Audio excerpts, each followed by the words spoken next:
Title. This article may be cited as Uniform Commercial Code Secured Transactions, Section 9 to 102. Definitions and Index of Definitions. In this article, accession means goods that are physically united with other goods in such a manner that the identity of the original goods is not lost. Account, except as used in account for, means a right to payment of a monetary obligation, whether or not earned by performance, for property that has been or is to be sold, leased, licensed, assigned, or otherwise disposed of, for services rendered or to be rendered, for a policy of insurance issued or to be issued, for a secondary obligation incurred or to be incurred, for energy provided or to be provided, for the use or hire of a vessel under a charter or other contract, arising out of the use of a credit or charge card or information contained on or for use with the card, or as winnings in a lottery or other game of chance operated or sponsored by a state, governmental unit of a state, or person licensed or authorized to operate the game by a state or governmental unit of a state. The term includes health care insurance receivables. The term does not include rights to payment evidenced by chattel paper or an instrument,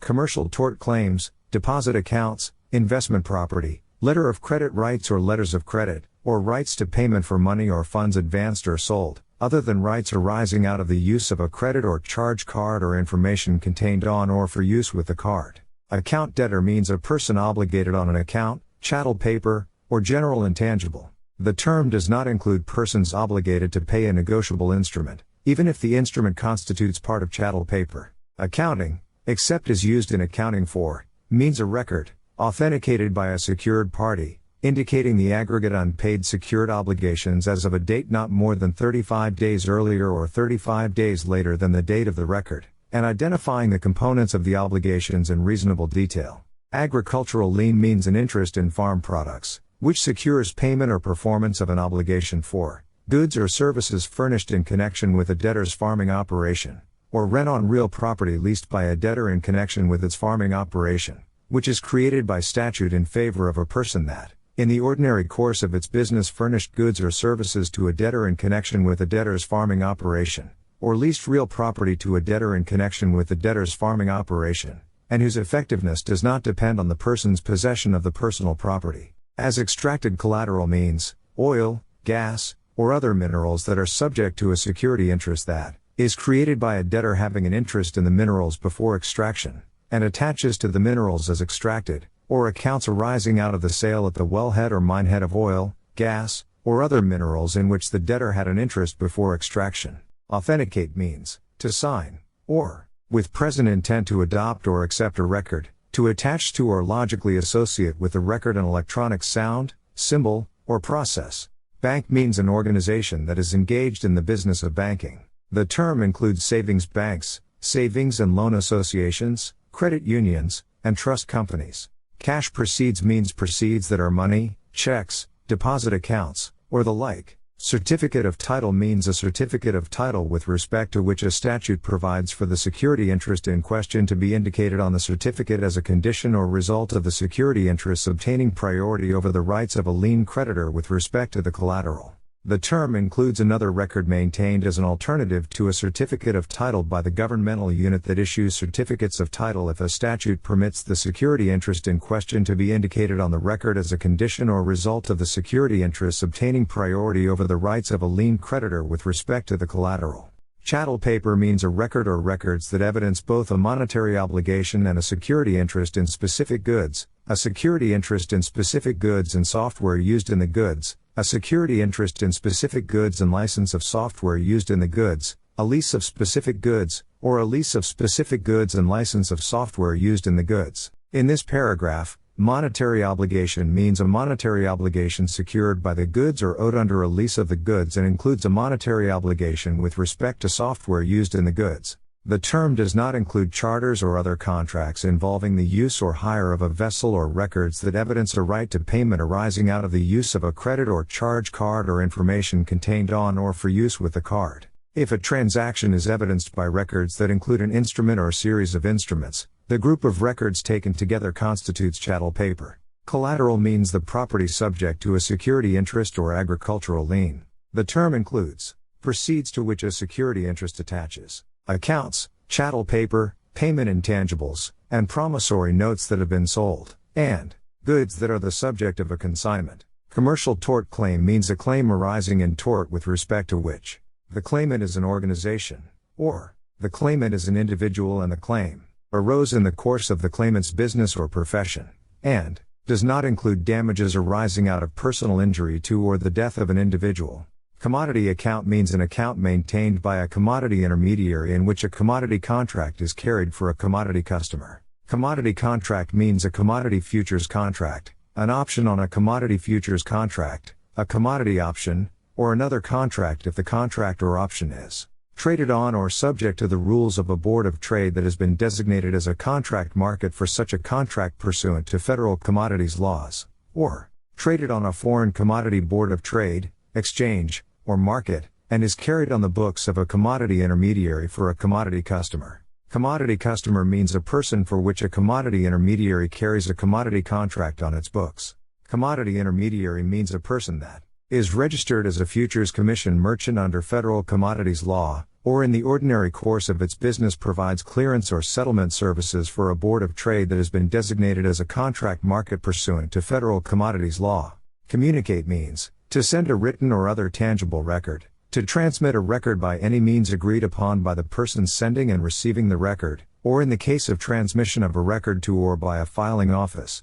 to transmit a record by any means prescribed by filing office rule. Consignee means a merchant to which goods are delivered in a consignment. Consignment means a transaction, regardless of its form, in which a person delivers goods to a merchant for the purpose of sale and the merchant deals in goods of that kind under a name other than the name of the person making delivery, is not an auctioneer, and is not generally known by its creditors to be substantially engaged in selling the goods of others. With respect to each delivery, the aggregate value of the goods is $1,000 or more at the time of delivery. The goods are not consumer goods immediately before delivery, and the transaction does not create a security interest that secures an obligation. Consignor means a person that delivers goods to a consignee in a consignment. Consumer debtor means a debtor in a consumer transaction. Consumer goods means goods that are used or bought for use primarily for personal, family, or household purposes. Consumer goods transaction means a consumer transaction in which an individual incurs an obligation primarily for personal, family, or household purposes, and a security interest in consumer goods secures the obligation. Consumer obligor means an obligor who is an individual and who incurred the obligation as part of a transaction entered into primarily for personal, family, or household purposes. Consumer transaction means a transaction in which an individual incurs an obligation primarily for personal, family, or household purposes, a security interest secures the obligation, and the collateral is held or acquired primarily for personal, family, or household purposes. The term includes consumer goods transactions. Continuation statement means an amendment of a financing statement which identifies, by its file number, the initial financing statement to which it relates, and indicates that it is a continuation statement for, or that it is filed to continue the effectiveness of, the identified financing statement. Debtor means a person having an interest, other than a security interest or other lien, in the collateral, whether or not the person is an obligor, a seller of accounts, chattel paper, payment intangibles, or promissory notes, or a consignee.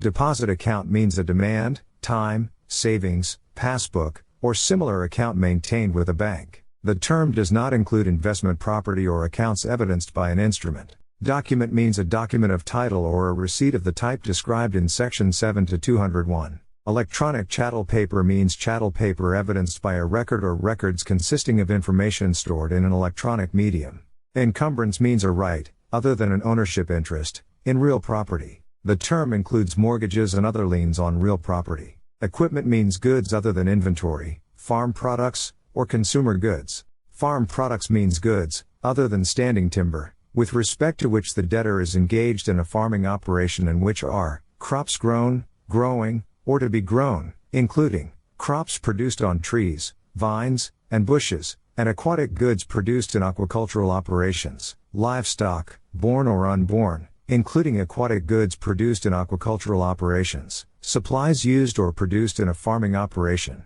or products of crops or livestock in their unmanufactured states. Farming operation means raising, cultivating, propagating, fattening, grazing, or any other farming, livestock, or aquacultural operation. File number means the number assigned to an initial financing statement pursuant to Section 9 to 519. Filing office means an office designated in Section 9 to 501 as the place to file a financing statement. Filing office rule means a rule adopted pursuant to Section 9 to 526. Financing statement means a record or records composed of an initial financing statement and any filed record relating to the initial financing statement. Fixture filing means the filing of a financing statement covering goods that are to become fixtures and satisfying Section 9 to 502 and dot. The term includes the filing of a financing statement covering goods of a transmitting utility which are to become fixtures. Fixtures means goods that have become so related to particular real property that an interest in them arises under real property law. General intangible means any personal property, including things in action, other than accounts, chattel paper, commercial tort claims, deposit accounts, documents, goods, instruments, investment property, letter of credit rights, letters of credit, money, and oil, gas, or other minerals before extraction. The term includes payment intangibles and software. Good faith means honesty in fact and the observance of reasonable commercial standards of fair dealing. Goods means all things that are movable when a security interest attaches. The term includes fixtures, standing timber that is to be cut and removed under a conveyance or contract for sale, the unborn young of animals, crops grown, growing, or to be grown, even if the crops are produced on trees, vines, or bushes, and manufactured homes. The term also includes a computer program embedded in goods and any supporting information provided in connection with a transaction relating to the program if the program is associated with the goods in such a manner that it customarily is considered part of the goods, or by becoming the owner of the goods, a person acquires a right to use the program in connection with the goods. The term does not include a computer program embedded in goods that consists solely of the medium in which the program is embedded. The term also does not include accounts, chattel paper, commercial tort claims, deposit accounts, documents, general intangibles, instruments, investment property, letter of credit rights, letters of credit, money, or oil, gas, or other minerals before extraction. Governmental unit means a subdivision, agency, department, county, parish, municipality, or other unit of the government of the United States, a state, or a foreign country. The term includes an organization having a separate corporate existence if the organization is eligible to issue debt on which interest is exempt from income taxation under the laws of the United States. Healthcare insurance receivable means an interest in or claim under a policy of insurance which is a right to payment of a monetary obligation for healthcare goods or services provided. Instrument means a negotiable instrument or any other writing that evidences a right to the payment of a monetary obligation, is not itself a security agreement or lease, and is of a type that in ordinary course of business is transferred by delivery with any necessary endorsement or assignment. The term does not include investment property, letters of credit, or writings that evidence a right to payment arising out of the use of a credit or charge card or information contained on or for use with the card. Inventory means goods, other than farm products, which are leased by a person as lessor, are held by a person for sale or lease or to be furnished under a contract of service.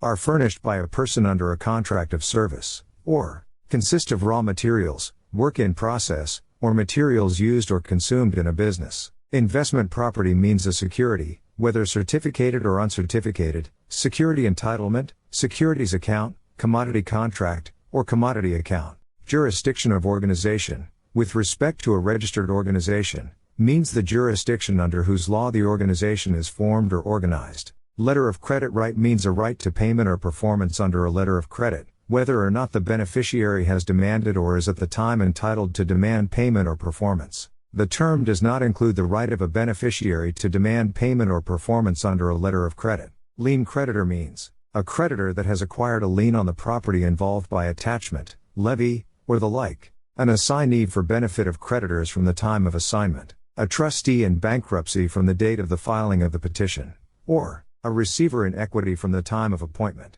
Manufactured home means a structure, transportable in one or more sections, which, in the traveling mode, is 8 body feet or more in width or 40 body feet or more in length, or, when erected on site, is 320 or more square feet, and which is built on a permanent chassis and designed to be used as a dwelling with or without a permanent foundation when connected to the required utilities, and includes the plumbing, heating, air conditioning, and electrical systems contained therein. The term includes any structure that meets all of the requirements of this paragraph except the size requirements and with respect to which the manufacturer voluntarily files a certification required by the United States Secretary of Housing and Urban Development and complies with the standards established under Title 42 of the United States Code. Manufactured home transaction means a secured transaction that creates a purchase money security interest in a manufactured home, other than a manufactured home held as inventory, or in which a manufactured home, other than a manufactured home held as inventory, is the primary collateral. Mortgage means a consensual interest in real property, including fixtures, which secures payment or performance of an obligation. New debtor means a person that becomes bound as debtor under Section 9 to 203 by a security agreement previously entered into by another person. New value means money. Section 9 to 103.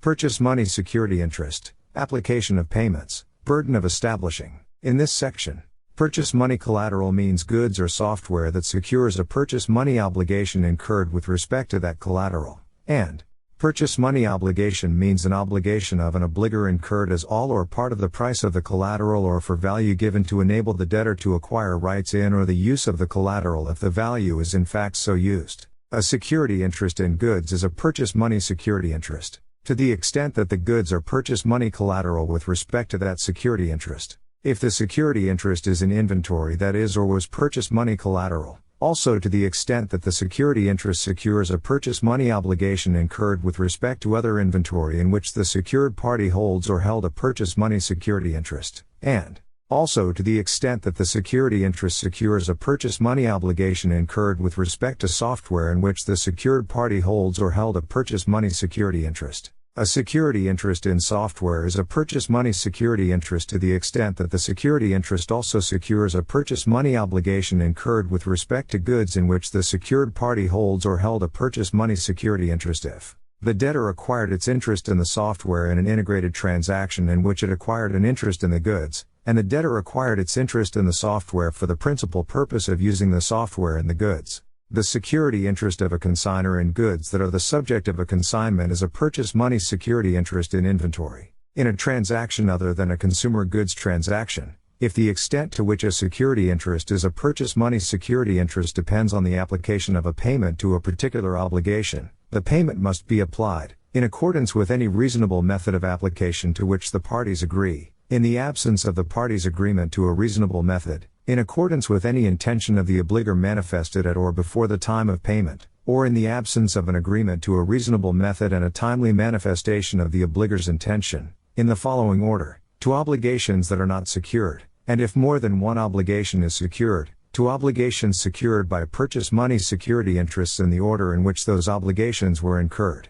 In a transaction other than a consumer goods transaction, a purchase money security interest does not lose its status as such, even if the purchase money collateral also secures an obligation that is not a purchase money obligation. Collateral that is not purchase money collateral also secures the purchase money obligation, or the purchase money obligation has been renewed, refinanced, consolidated, or restructured. In a transaction other than a consumer goods transaction, a secured party claiming a purchase money security interest has the burden of establishing the extent to which the security interest is a purchase money security interest. The limitation of the rules in subsections, and to transactions other than consumer goods transactions is intended to leave to the court the determination of the proper rules in consumer goods transactions. The court may not infer from that limitation the nature of the proper rule in consumer goods transactions and may continue to apply established approaches. Section 9 to 104.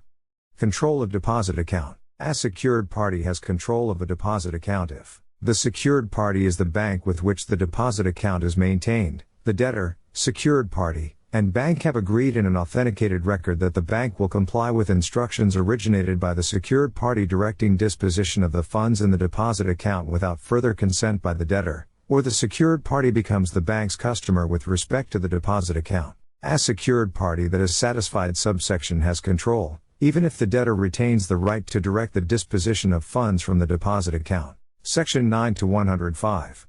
Control of electronic chattel paper. A secured party has control of electronic chattel paper if a system employed for evidencing the transfer of interests in the chattel paper reliably establishes the secured party as the person to which the chattel paper was assigned. A system satisfies subsection if the record or records comprising the chattel paper are created, stored, and assigned in such a manner that a single authoritative copy of the record or records exists which is unique, identifiable and, except as otherwise provided in paragraphs, and unalterable. The authoritative copy identifies the secured party as the assignee of the record or records. The authoritative copy is communicated to and maintained by the secured party or its designated custodian. Copies or amendments that add or change an identified assignee of the authoritative copy can be made only with the consent of the secured party. Each copy of the authoritative copy and any copy of a copy is readily identifiable as a copy that is not the authoritative copy, and any amendment of the authoritative copy is readily identifiable as authorized or unauthorized.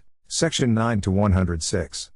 Control of investment property. A person has control of a certificated security, uncertificated security, or security entitlement as provided in Section 8 to 106. A secured party has control of a commodity contract if the secured party is the commodity intermediary with which the commodity contract is carried, or the commodity customer, secured party, and commodity intermediary have agreed that the commodity intermediary will apply any value distributed on account of the commodity contract as directed by the secured party without further consent by the commodity customer. A secured party having control of all security entitlements or commodity contracts carried in a securities account or commodity account has control over the securities account or commodity account. Section 9 to 107.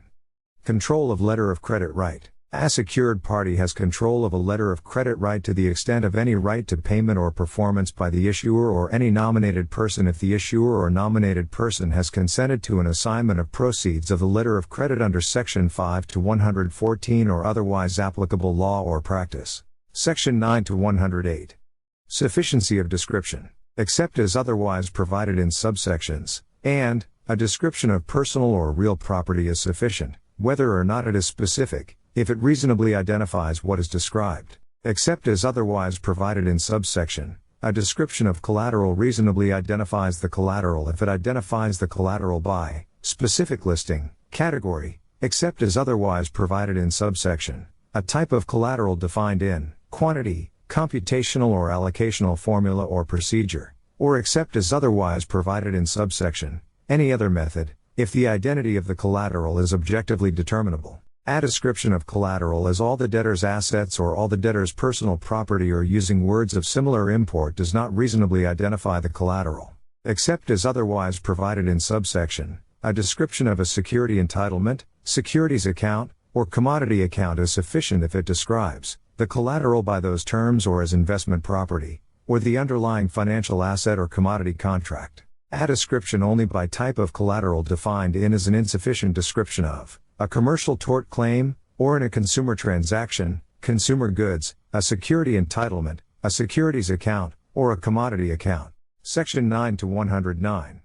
Scope. Except as otherwise provided in subsections and, this article applies to, a transaction, regardless of its form, that creates a security interest in personal property or fixtures by contract, an agricultural lien, a sale of accounts, chattel paper, payment intangibles, or promissory notes, a consignment, a security interest arising under Section 2 to 401, 2 to 505, 2 to 711, or 2A 508, as provided in Section 9 to 110, and a security interest arising under Section 4 to 210 or 5 to 118. The application of this article to a security interest in a secured obligation is not affected by the fact that the obligation is itself secured by a transaction or interest to which this article does not apply. This article does not apply to the extent that a statute, regulation, or treaty of the United States preempts this article. Another statute of this state expressly governs the creation, perfection, priority, or enforcement of a security interest created by this state or a governmental unit of this state. A statute of another state, a foreign country, or a governmental unit of another state or a foreign country, other than a statute generally applicable to security interests, expressly governs creation, perfection, priority, or enforcement of a security interest created by the state, country, or governmental unit, or the rights of a transferee beneficiary or nominated person under a letter of credit are independent and superior under Section 5 to 114. This article does not apply to a landlord's lien, other than an agricultural lien, a lien, other than an agricultural lien, given by statute or other rule of law for services or materials, but Section 9 to 333 applies with respect to priority of the lien, an assignment of a claim for wages, salary, or other compensation of an employee, a sale of accounts, chattel paper, payment intangibles, or promissory notes as part of a sale of the business out of which they arose,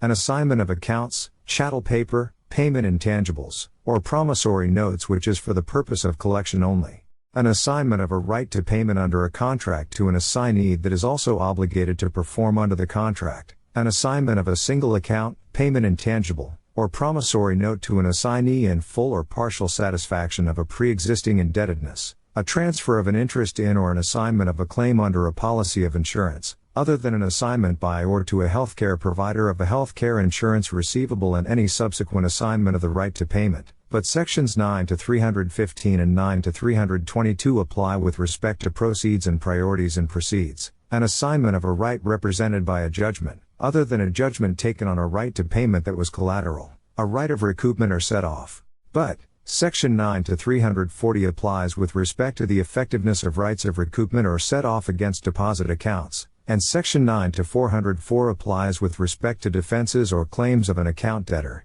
the creation or transfer of an interest in or lien on real property, including a lease or rents thereunder, except to the extent that provision is made for liens on real property in Sections 9 to 203 and 9 to 308, fixtures in Section 9 to 334, fixture filings in Sections 9 to 501, 9 to 502, 9 to 512, 9 to 516, and 9 to 519, and security agreements covering personal and real property in Section 9 to 604, an assignment of a claim arising in tort, other than a commercial tort claim, but Sections 9 to 315 and 9322 apply with respect to proceeds and priorities and proceeds, or an assignment of a deposit account in a consumer transaction, but Sections 9 to 315 and 9 to 322 apply with respect to proceeds and priorities and proceeds. Section 9 to 110.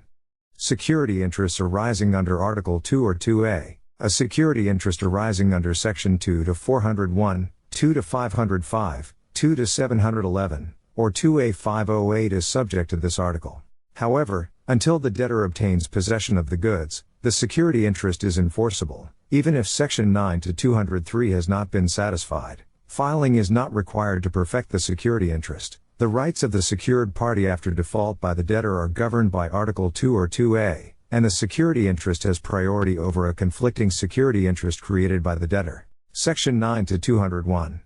General effectiveness of security agreement. Except as otherwise provided in, a security agreement is effective according to its terms between the parties, against purchasers of the collateral, and against creditors. A transaction subject to this article is subject to any applicable rule of law which establishes a different rule for consumers and, in case of conflict between this article and a rule of law, statute, or regulation described in subsection, the rule of law, statute, or regulation controls. Failure to comply with the statute or regulation described in subsection has only the effect the statute or regulation specifies. This article does not validate any rate, charge, agreement, or practice that violates a rule of law, statute, or regulation described in subsection, or extend the application of the rule of law, statute, or regulation to a transaction not otherwise subject to it. Section 9 to 202.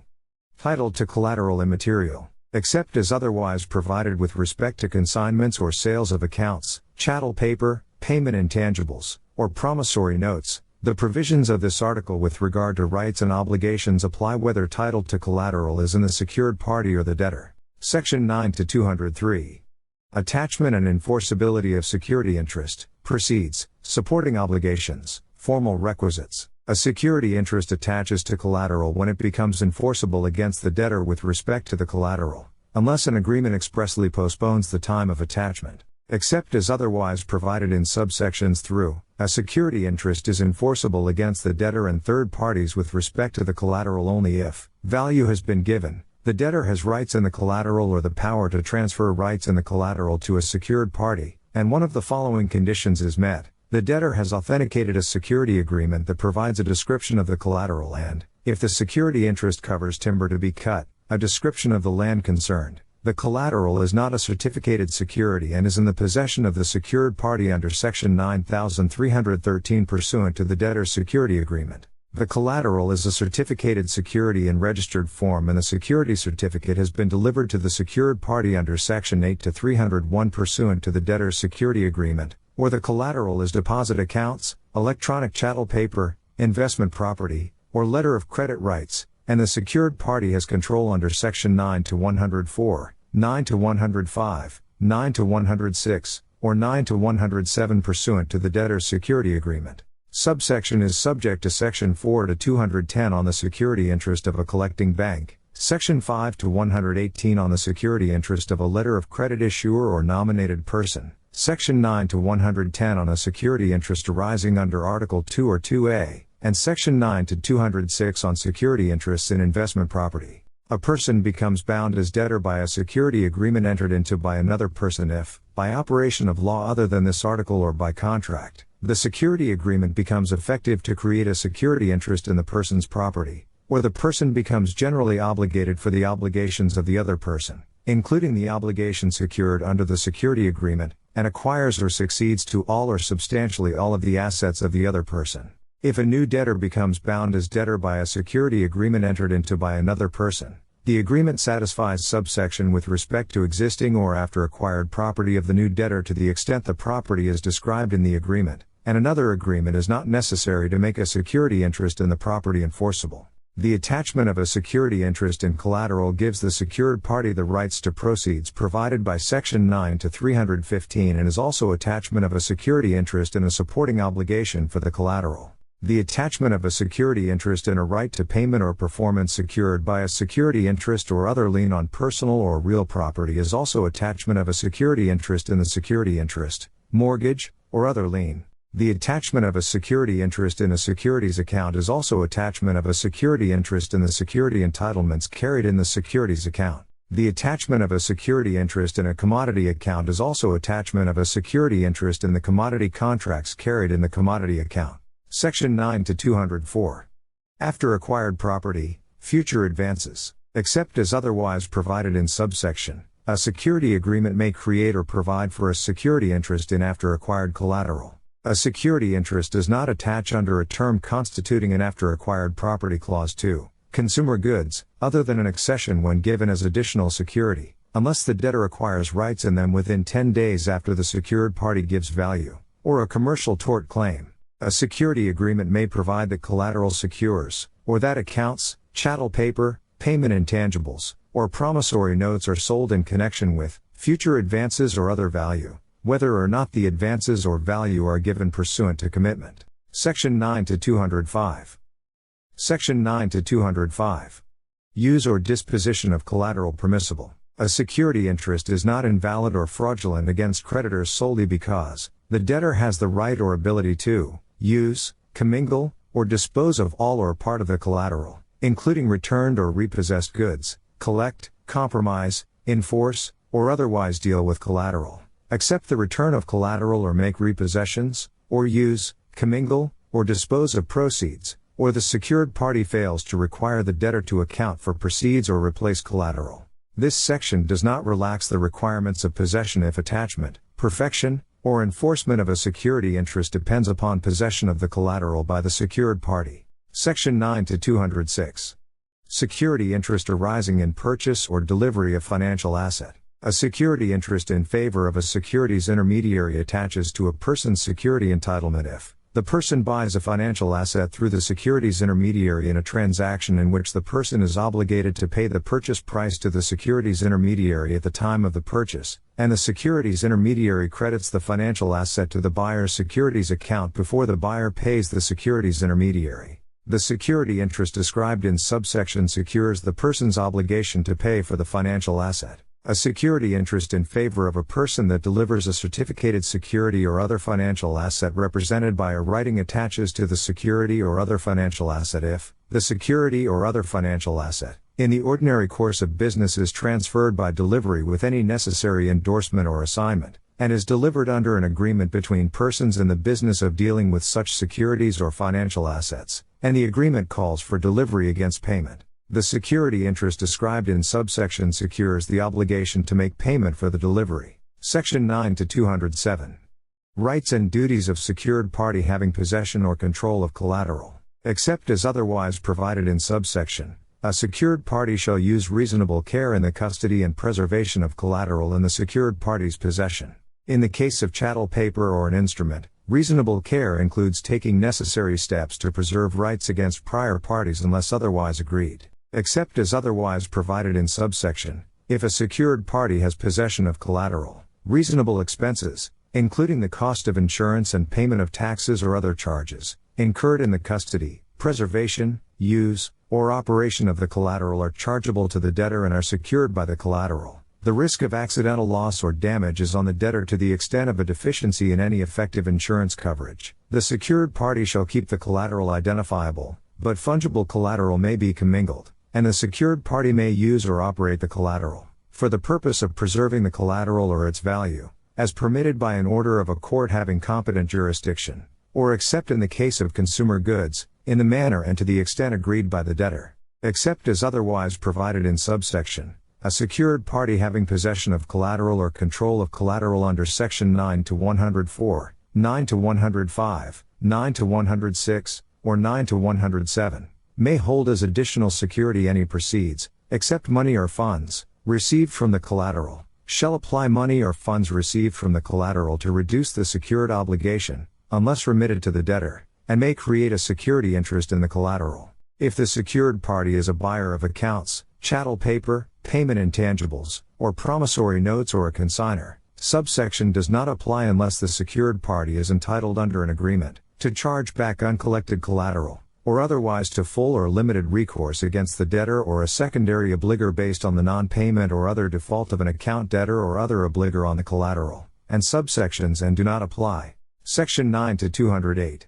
Additional duties of secured party having control of collateral. This section applies to cases in which there is no outstanding secured obligation and the secured party is not committed to make advances, incur obligations, or otherwise give value. Within 10 days after receiving an authenticated demand by the debtor, a secured party having control of a deposit account under Section 9 to 104 shall send to the bank with which the deposit account is maintained an authenticated statement that releases the bank from any further obligation to comply with instructions originated by the secured party. A secured party having control of a deposit account under Section 9 to 104 shall pay the debtor the balance on deposit in the deposit account, or transfer the balance on deposit into a deposit account in the debtor's name. A secured party, other than a buyer, having control of electronic chattel paper under Section 9 to 105 shall communicate the authoritative copy of the electronic chattel paper to the debtor or its designated custodian. If the debtor designates a custodian that is the designated custodian with which the authoritative copy of the electronic chattel paper is maintained for the secured party, communicate to the custodian an authenticated record releasing the designated custodian from any further obligation to comply with instructions originated by the secured party and instructing the custodian to comply with instructions originated by the debtor,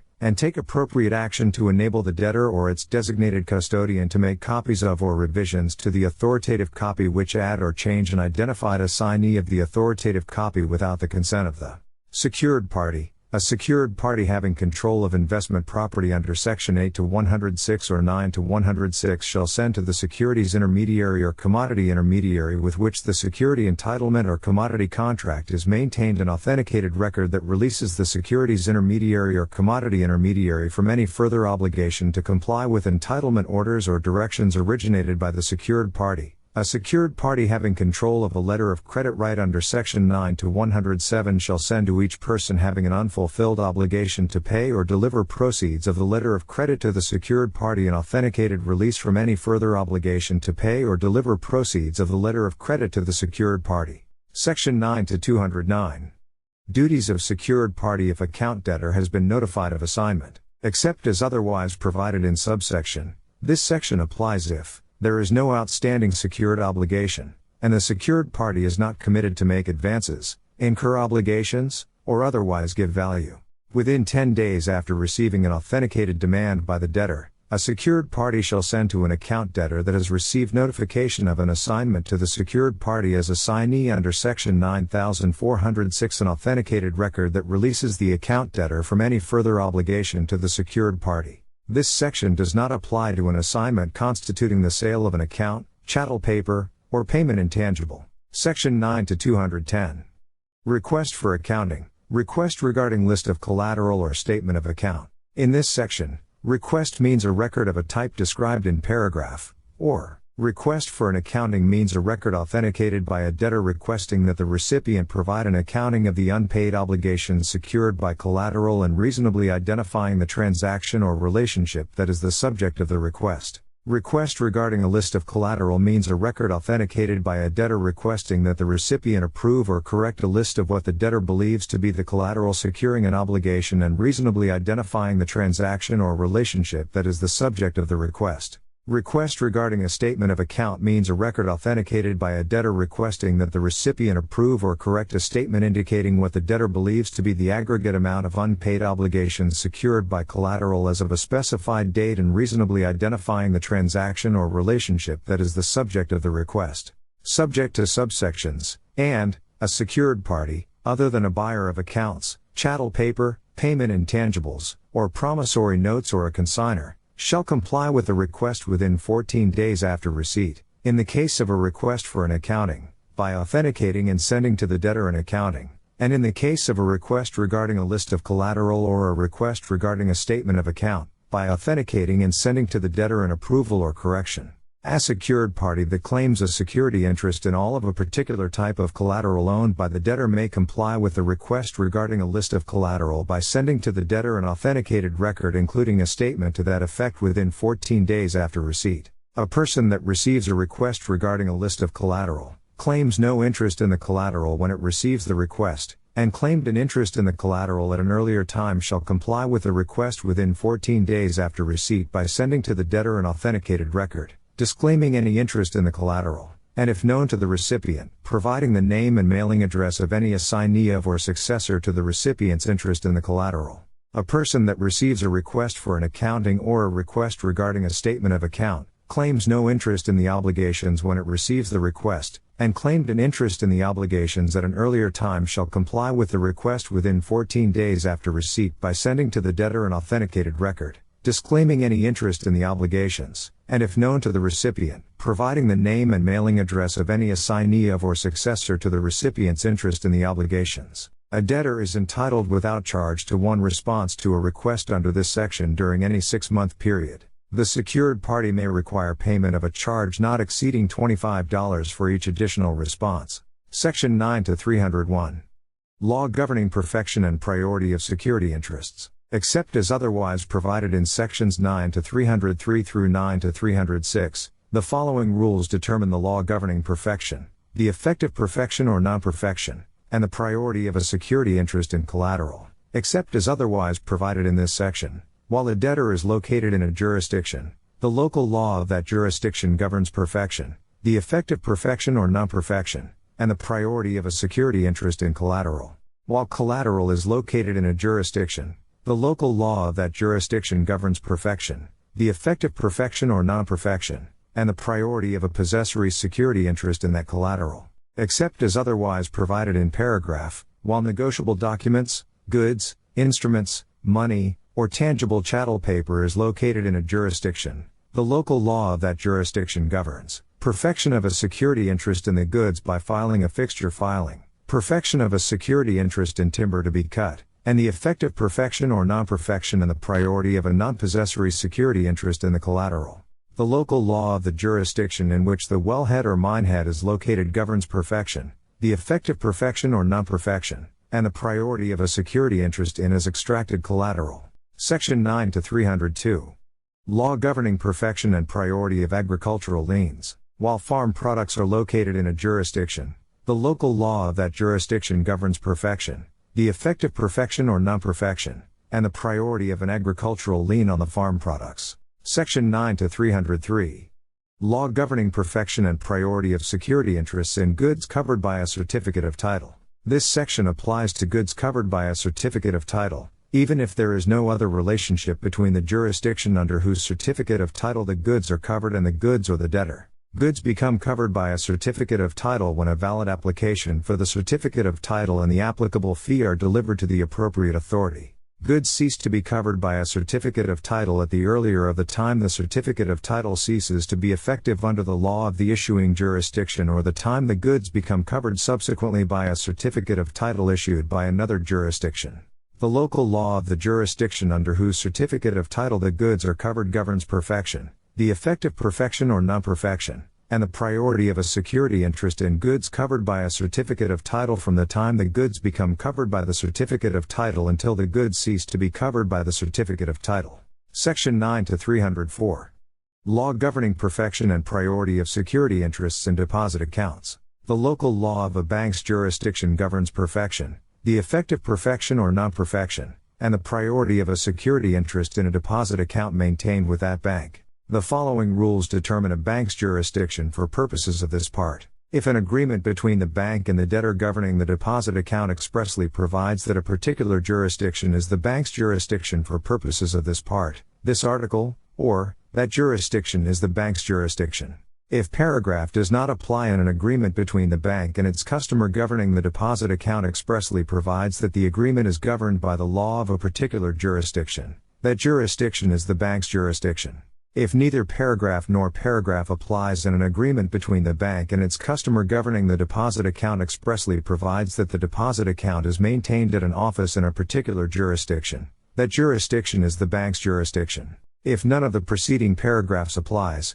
the bank's jurisdiction is the jurisdiction in which the office identified in an account statement as the office serving the customer's account is located. If none of the preceding paragraphs applies, the bank's jurisdiction is the jurisdiction in which the chief executive office of the bank is located. Section 9 to 305. Law governing perfection and priority of security interests in investment property. Except as otherwise provided in subsection, the following rules apply. While a security certificate is located in a jurisdiction, the local law of that jurisdiction governs perfection, the effect of perfection or non-perfection, and the priority of a security interest in the certificated security represented thereby. The local law of the issuer's jurisdiction as specified in Section 8 to 110 governs perfection, the effect of perfection or non-perfection, and the priority of a security interest in an uncertificated security. The local law of the securities intermediary's jurisdiction as specified in Section 8 to 110 governs perfection, the effect of perfection or non-perfection,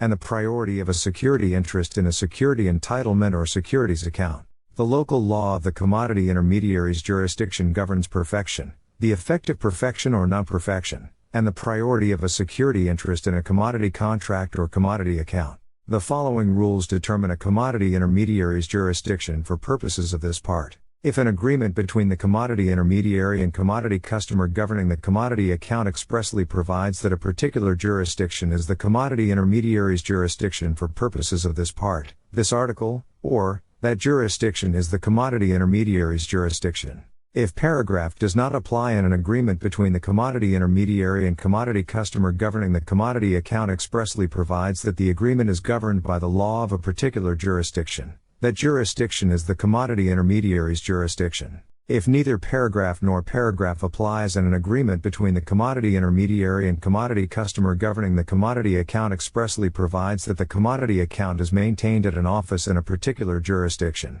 that jurisdiction is the commodity intermediary's jurisdiction. If none of the preceding paragraphs applies, the commodity intermediary's jurisdiction is the jurisdiction in which the office identified in an account statement as the office serving the commodity customer's account is located. If none of the preceding paragraphs applies, the commodity intermediary's jurisdiction is the jurisdiction in which the chief executive office of the commodity intermediary is located. The local law of the jurisdiction in which the debtor is located governs perfection of a security interest in investment property by filing, automatic perfection of a security interest in investment property created by a broker or securities intermediary, and automatic perfection of a security interest in a commodity contract or commodity account created by a commodity intermediary. Section 9 to 306. Law governing perfection and priority of security interests in letter-off credit rights. Subject to subsection, the local law of the issuer's jurisdiction or a nominated person's jurisdiction governs perfection, the effect of perfection or non-perfection, and the priority of a security interest in a letter of credit right if the issuer's jurisdiction or nominated person's jurisdiction is a state. For purposes of this part, an issuer's jurisdiction or nominated person's jurisdiction is the jurisdiction whose law governs the liability of the issuer or nominated person with respect to the letter of credit right as provided in Section 5 to 116. This section does not apply to a security interest that is perfected only under Section 9 to 308. Section 9 to 307.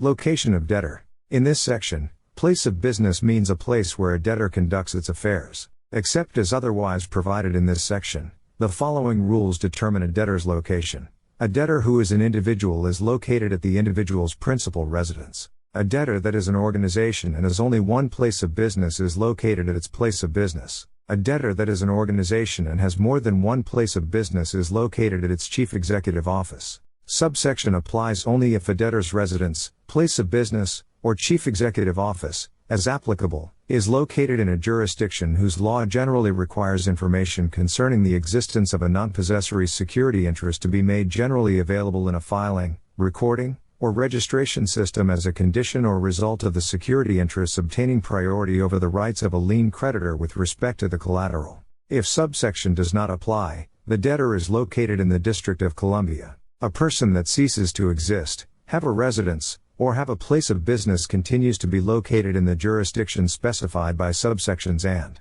a registered organization that is organized under the law of a state is located in that state, except as otherwise provided in subsection. A registered organization that is organized under the law of the United States and a branch or agency of a bank that is not organized under the law of the United States or a state are located in the state that the law of the United States designates, if the law designates a state of location, in the state that the registered organization, branch, or agency designates, if the law of the United States authorizes the registered organization, branch, or agency to designate its state of location, including by designating its main office, home office, or other comparable office, or in the District of Columbia, if neither paragraph nor paragraph applies. A registered organization continues to be located in the jurisdiction specified by subsection or notwithstanding the suspension, revocation, forfeiture, or lapse of the registered organization's status as such in its jurisdiction of organization, or the dissolution, winding up, or cancellation of the existence of the registered organization.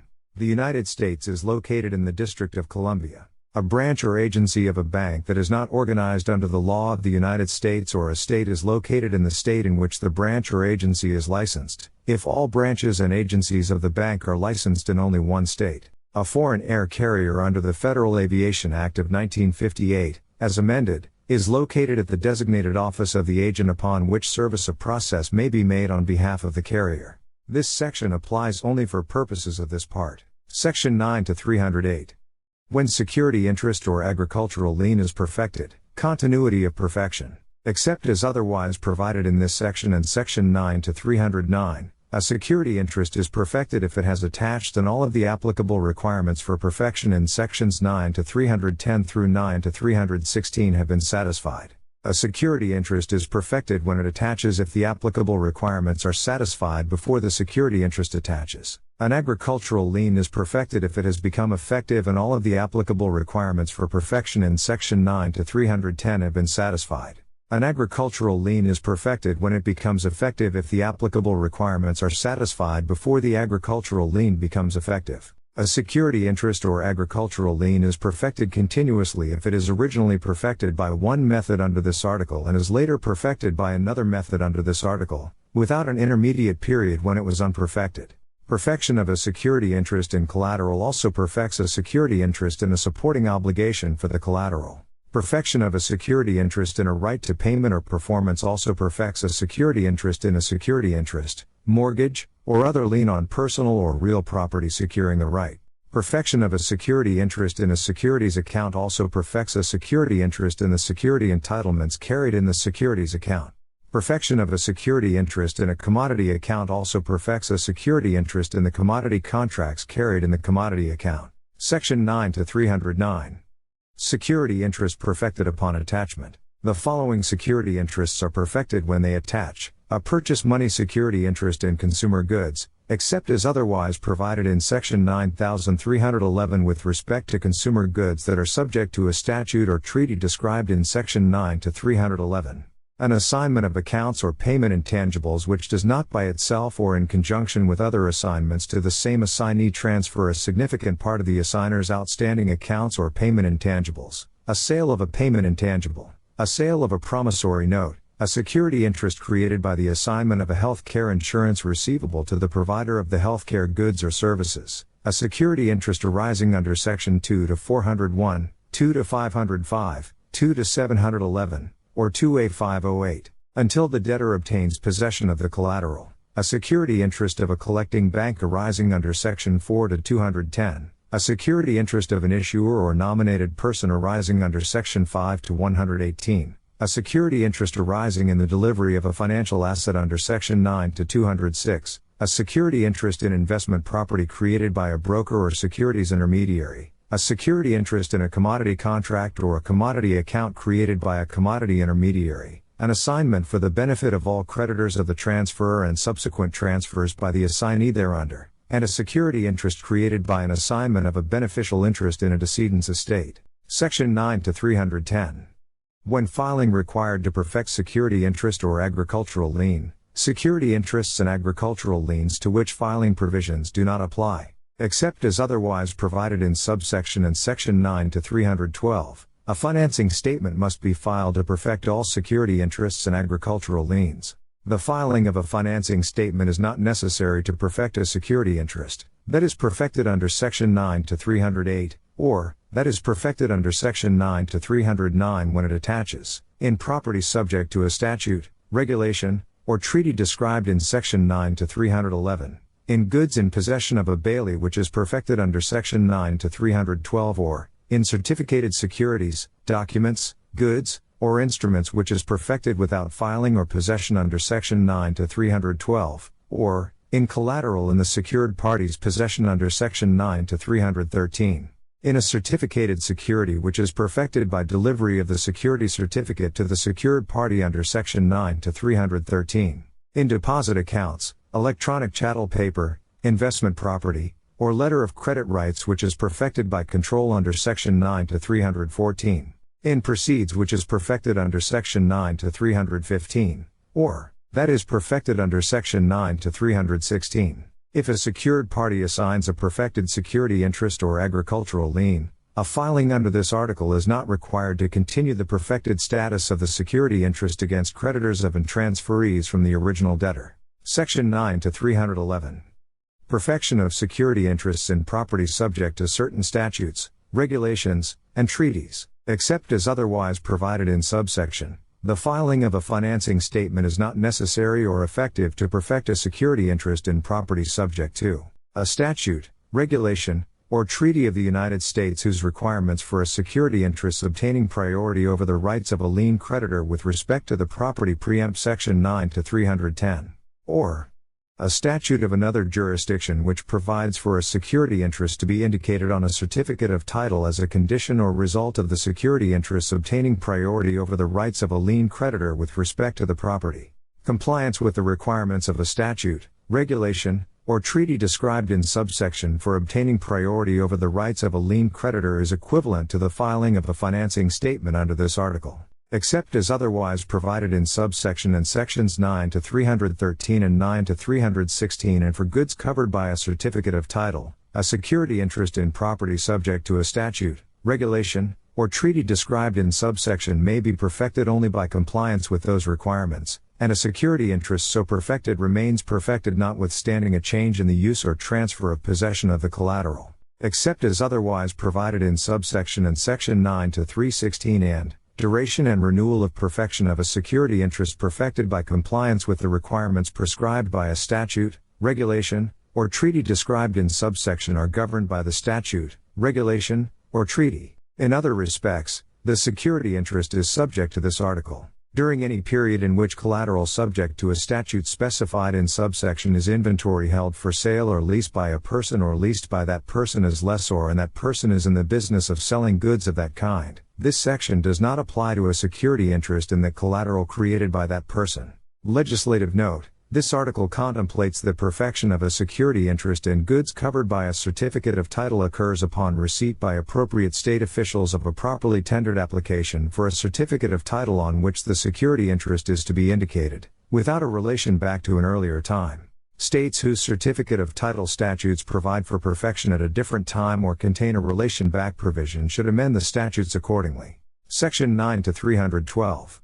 Perfection of security interests in chattel paper, deposit accounts, documents, goods covered by documents, instruments, investment property, letter of credit rights, and money, perfection by permissive filing, temporary perfection wit. A security interest in chattel paper, negotiable documents, instruments, or investment property may be perfected by filing, except as otherwise provided in Section 9 to 315 and for proceeds. A security interest in a deposit account may be perfected only by control under Section 9 to 314, and except as otherwise provided in Section 9 to 308, a security interest in a letter of credit right may be perfected only by control under Section 9 to 314, and a security interest in money may be perfected only by the secured parties taking possession under Section 9 to 313. While goods are in the possession of a bailee that has issued a negotiable document covering the goods, a security interest in the goods may be perfected by perfecting a security interest in the document, and a security interest perfected in the document has priority over any security interest that becomes perfected in the goods by another method during that time. While goods are in the possession of a bailee that has issued a non-negotiable document covering the goods, a security interest in the goods may be perfected by issuance of a document in the name of the secured party, the bailee's receipt of notification of the secured party's interest, or filing as to the goods. A security interest in certificated securities, negotiable documents, or instruments is perfected without filing or the taking of possession or control for a period of 20 days from the time it attaches to the extent that it arises for new value given under an authenticated security agreement. A perfected security interest in a negotiable document or goods in possession of a bailee, other than one that has issued a negotiable document for the goods, remains perfected for 20 days without filing if the secured party makes available to the debtor the goods or documents representing the goods for the purpose of ultimate sale or exchange, or loading, unloading, storing, shipping, transshipping, manufacturing, processing, or otherwise dealing with them in a manner preliminary to their sale or exchange. A perfected security interest in a certificated security or instrument remains perfected for 20 days without filing if the secured party delivers the security certificate or instrument to the debtor for the purpose of ultimate sale or exchange, or presentation, collection, enforcement, renewal, or registration of transfer. After the 20-day period specified in subsection, or expires, perfection depends upon compliance with this article. Section 9 to 313.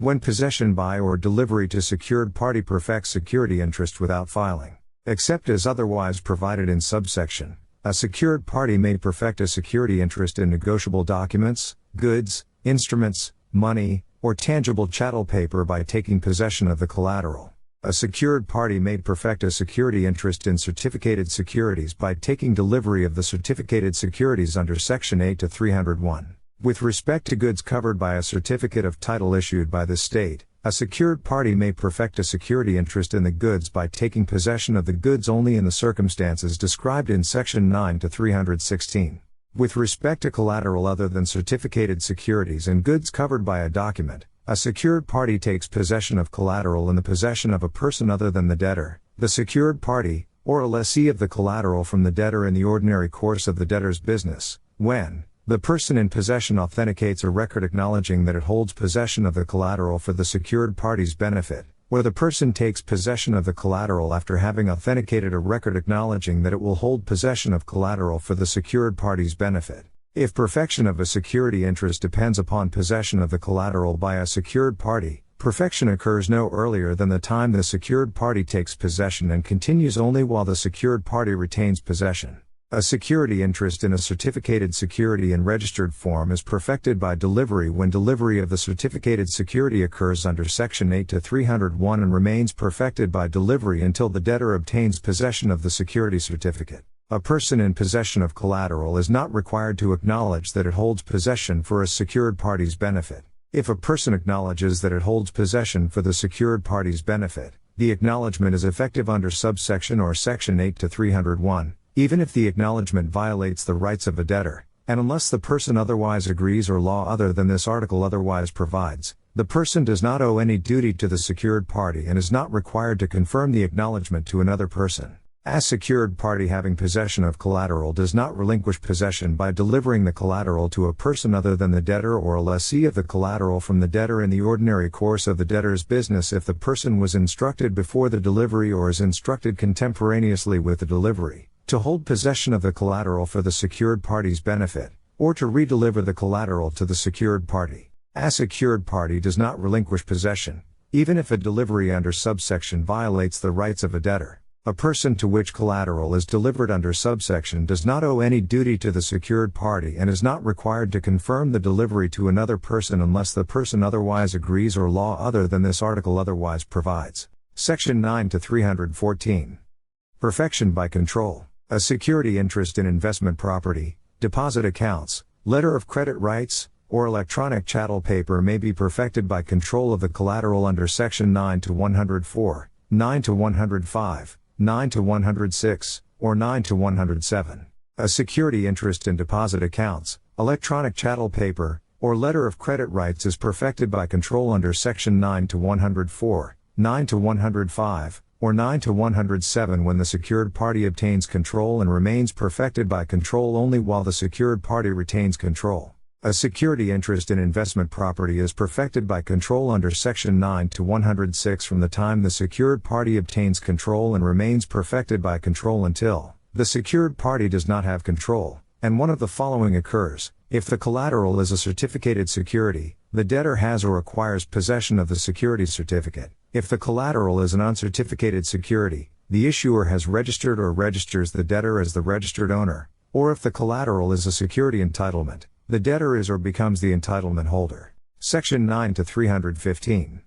Secured parties' rights on disposition of collateral and in proceeds, except as otherwise provided in this article and in Section 2 to 403. A security interest or agricultural lien continues in collateral notwithstanding sale, lease, license, exchange, or other disposition thereof unless the secured party authorize the disposition free of the security interest or agricultural lien, and a security interest attaches to any identifiable proceeds of collateral. Proceeds that are commingled with other property are identifiable proceeds, if the proceeds are goods, to the extent provided by Section 9 to 336, and if the proceeds are not goods, to the extent that the secured party identifies the proceeds by a method of tracing, including application of equitable principles, that is permitted under law other than this article with respect to commingled property of the type involved. A security interest in proceeds is a perfected security interest if the security interest in the original collateral was perfected. A perfected security interest in proceeds becomes unperfected on the 21st day after the security interest attaches to the proceeds unless the following conditions are satisfied. A filed financing statement covers the original collateral.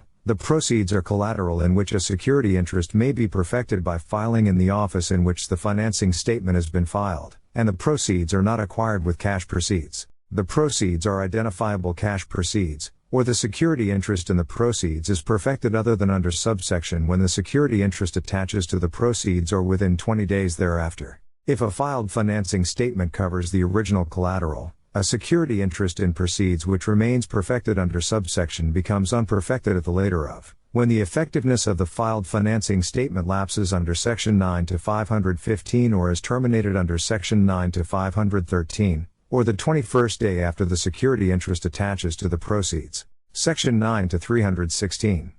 Effective change in governing law. A security interest perfected pursuant to the law of the jurisdiction designated in Section 9 to 301 or 9305 remains perfected until the earliest of the time perfection would have ceased under the law of that jurisdiction, the expiration of 4 months after a change of the debtor's location to another jurisdiction, or the expiration of 1 year after a transfer of collateral to a person that thereby becomes a debtor and is located in another jurisdiction. If a security interest described in subsection becomes perfected under the law of the other jurisdiction before the earliest time or event described in that subsection, it remains perfected thereafter. If the security interest does not become perfected under the law of the other jurisdiction before the earliest time or event, it becomes unperfected and is deemed never to have been perfected as against a purchaser of the collateral for value. A possessory security interest in collateral. other than goods covered by a certificate of title and as extracted collateral consisting of goods, remains continuously perfected if the collateral is located in one jurisdiction and subject to a security interest perfected under the law of that jurisdiction.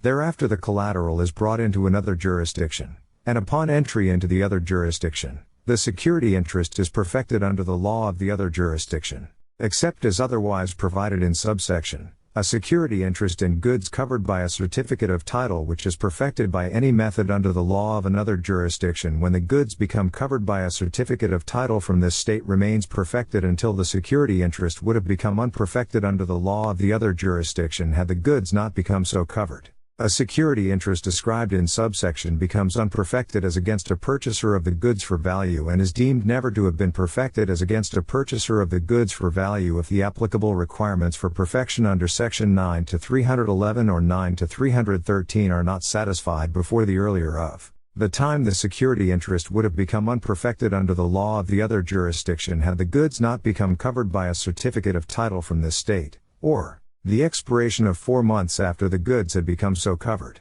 A security interest in deposit accounts, letter of credit rights, or investment property which is perfected under the law of the bank's jurisdiction, the issuer's jurisdiction, a nominated person's jurisdiction, the securities intermediary's jurisdiction, or the commodity intermediary's jurisdiction, as applicable, remains perfected until the earlier of the time the security interest would have become unperfected under the law of that jurisdiction, or the expiration of 4 months after a change of the applicable jurisdiction to another jurisdiction. The following rules apply to collateral to which a security interest attaches within 4 months after the debtor changes its location to another jurisdiction. A financing statement filed before the change pursuant to the law of the jurisdiction designated in section 9301 or 9 to 305 is effective to perfect a security interest in the collateral if the financing statement would have been effective to perfect a security interest in the collateral had the debtor not changed its location. If a security interest described in subsection becomes perfected under the law of the other jurisdiction before the earlier of the time or the end of the period described in that subsection,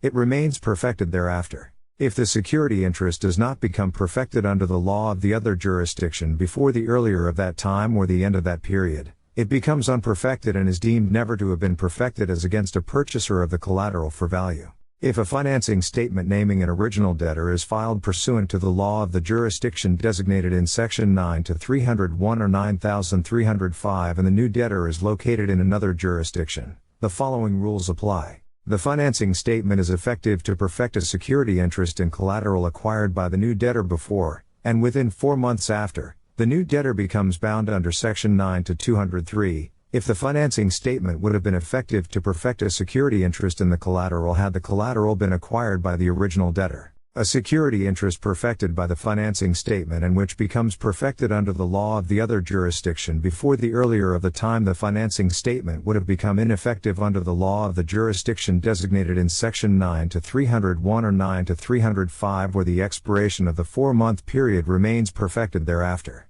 A security interest that is perfected by the financing statement, but which does not become perfected under the law of the other jurisdiction before the earlier time or event becomes unperfected and is deemed never to have been perfected as against a purchaser of the collateral for value. Section 9 to 317.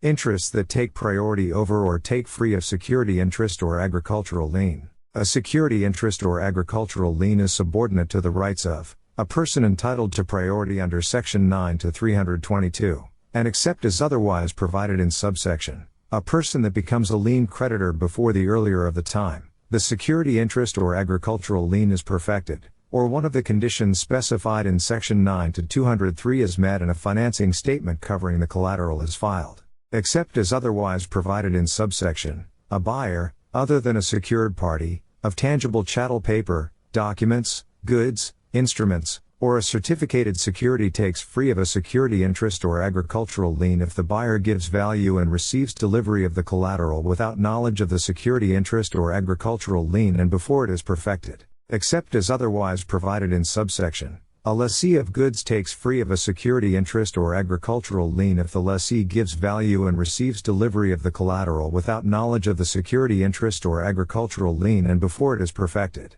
A licensee of a general intangible or a buyer, other than a secured party, collateral other than tangible chattel paper, tangible documents, goods, instruments, or a certificated security takes free of a security interest if the licensee or buyer gives value without knowledge of the security interest and before it is perfected, except as otherwise provided in sections 9 to 320 and 9 to 321. If a person files a financing statement with respect to a purchase money security interest before or within 20 days after the debtor receives delivery of the collateral, the security interest takes priority over the rights of a buyer, lessee, or lien creditor which arise between the time the security interest attaches and the time of filing. Section 9 to 318.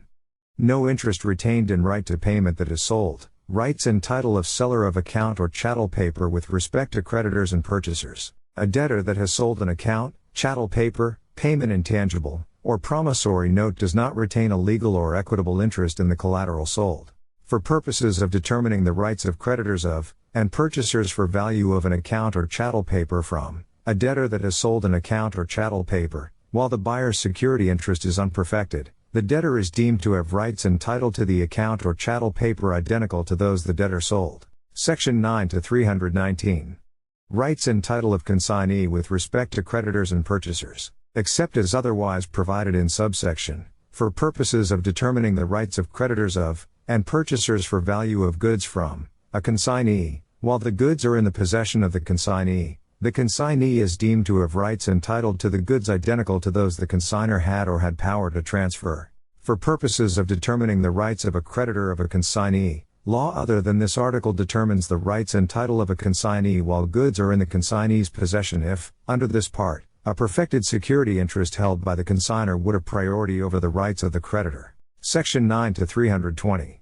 Buyer of goods. Except as otherwise provided in subsection, a buyer in ordinary course of business, other than a person buying farm products from a person engaged in farming operations, takes free of a security interest created by the buyer's seller, even if the security interest is perfected and the buyer knows of its existence. Except as otherwise provided in subsection, a buyer of goods from a person who used or bought the goods for use primarily for personal, family, or household purposes takes free of a security interest, even if perfected, if the buyer buys, without knowledge of the security interest, for value, primarily for the buyer's personal, family, or household purposes, and before the filing of a financing statement covering the goods, to the extent that it affects the priority of a security interest over a buyer of goods under subsection. The period of effectiveness of a filing made in the jurisdiction in which the seller is located is governed by Section 9316 and a buyer in ordinary course of business buying oil, gas, or other minerals at the wellhead or mine head or after extraction takes free of an interest arising out of an encumbrance.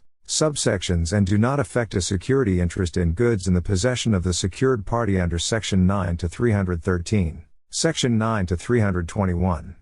Licensee of general intangible and lessee of goods in ordinary course of business. In this section, licensee in ordinary course of business means a person that becomes a licensee of a general intangible in good faith, without knowledge that the license violates the rights of another person in the general intangible, and in the ordinary course from a person in the business of licensing general intangibles of that kind. A person becomes a licensee in the ordinary course if the license to the person comports with the usual or customary practices in the kind of business in which the licensor is engaged or with the licensor's own usual or customary practices. A licensee in ordinary course of business takes its rights under a non-exclusive license free of a security interest in the general intangible created by the licensor, even if the security interest is perfected and the licensee knows of its existence. A lessee in ordinary course of business takes its leasehold interest free of a security interest in the goods created by the lessor, even if the security interest is perfected and the lessee knows of its existence.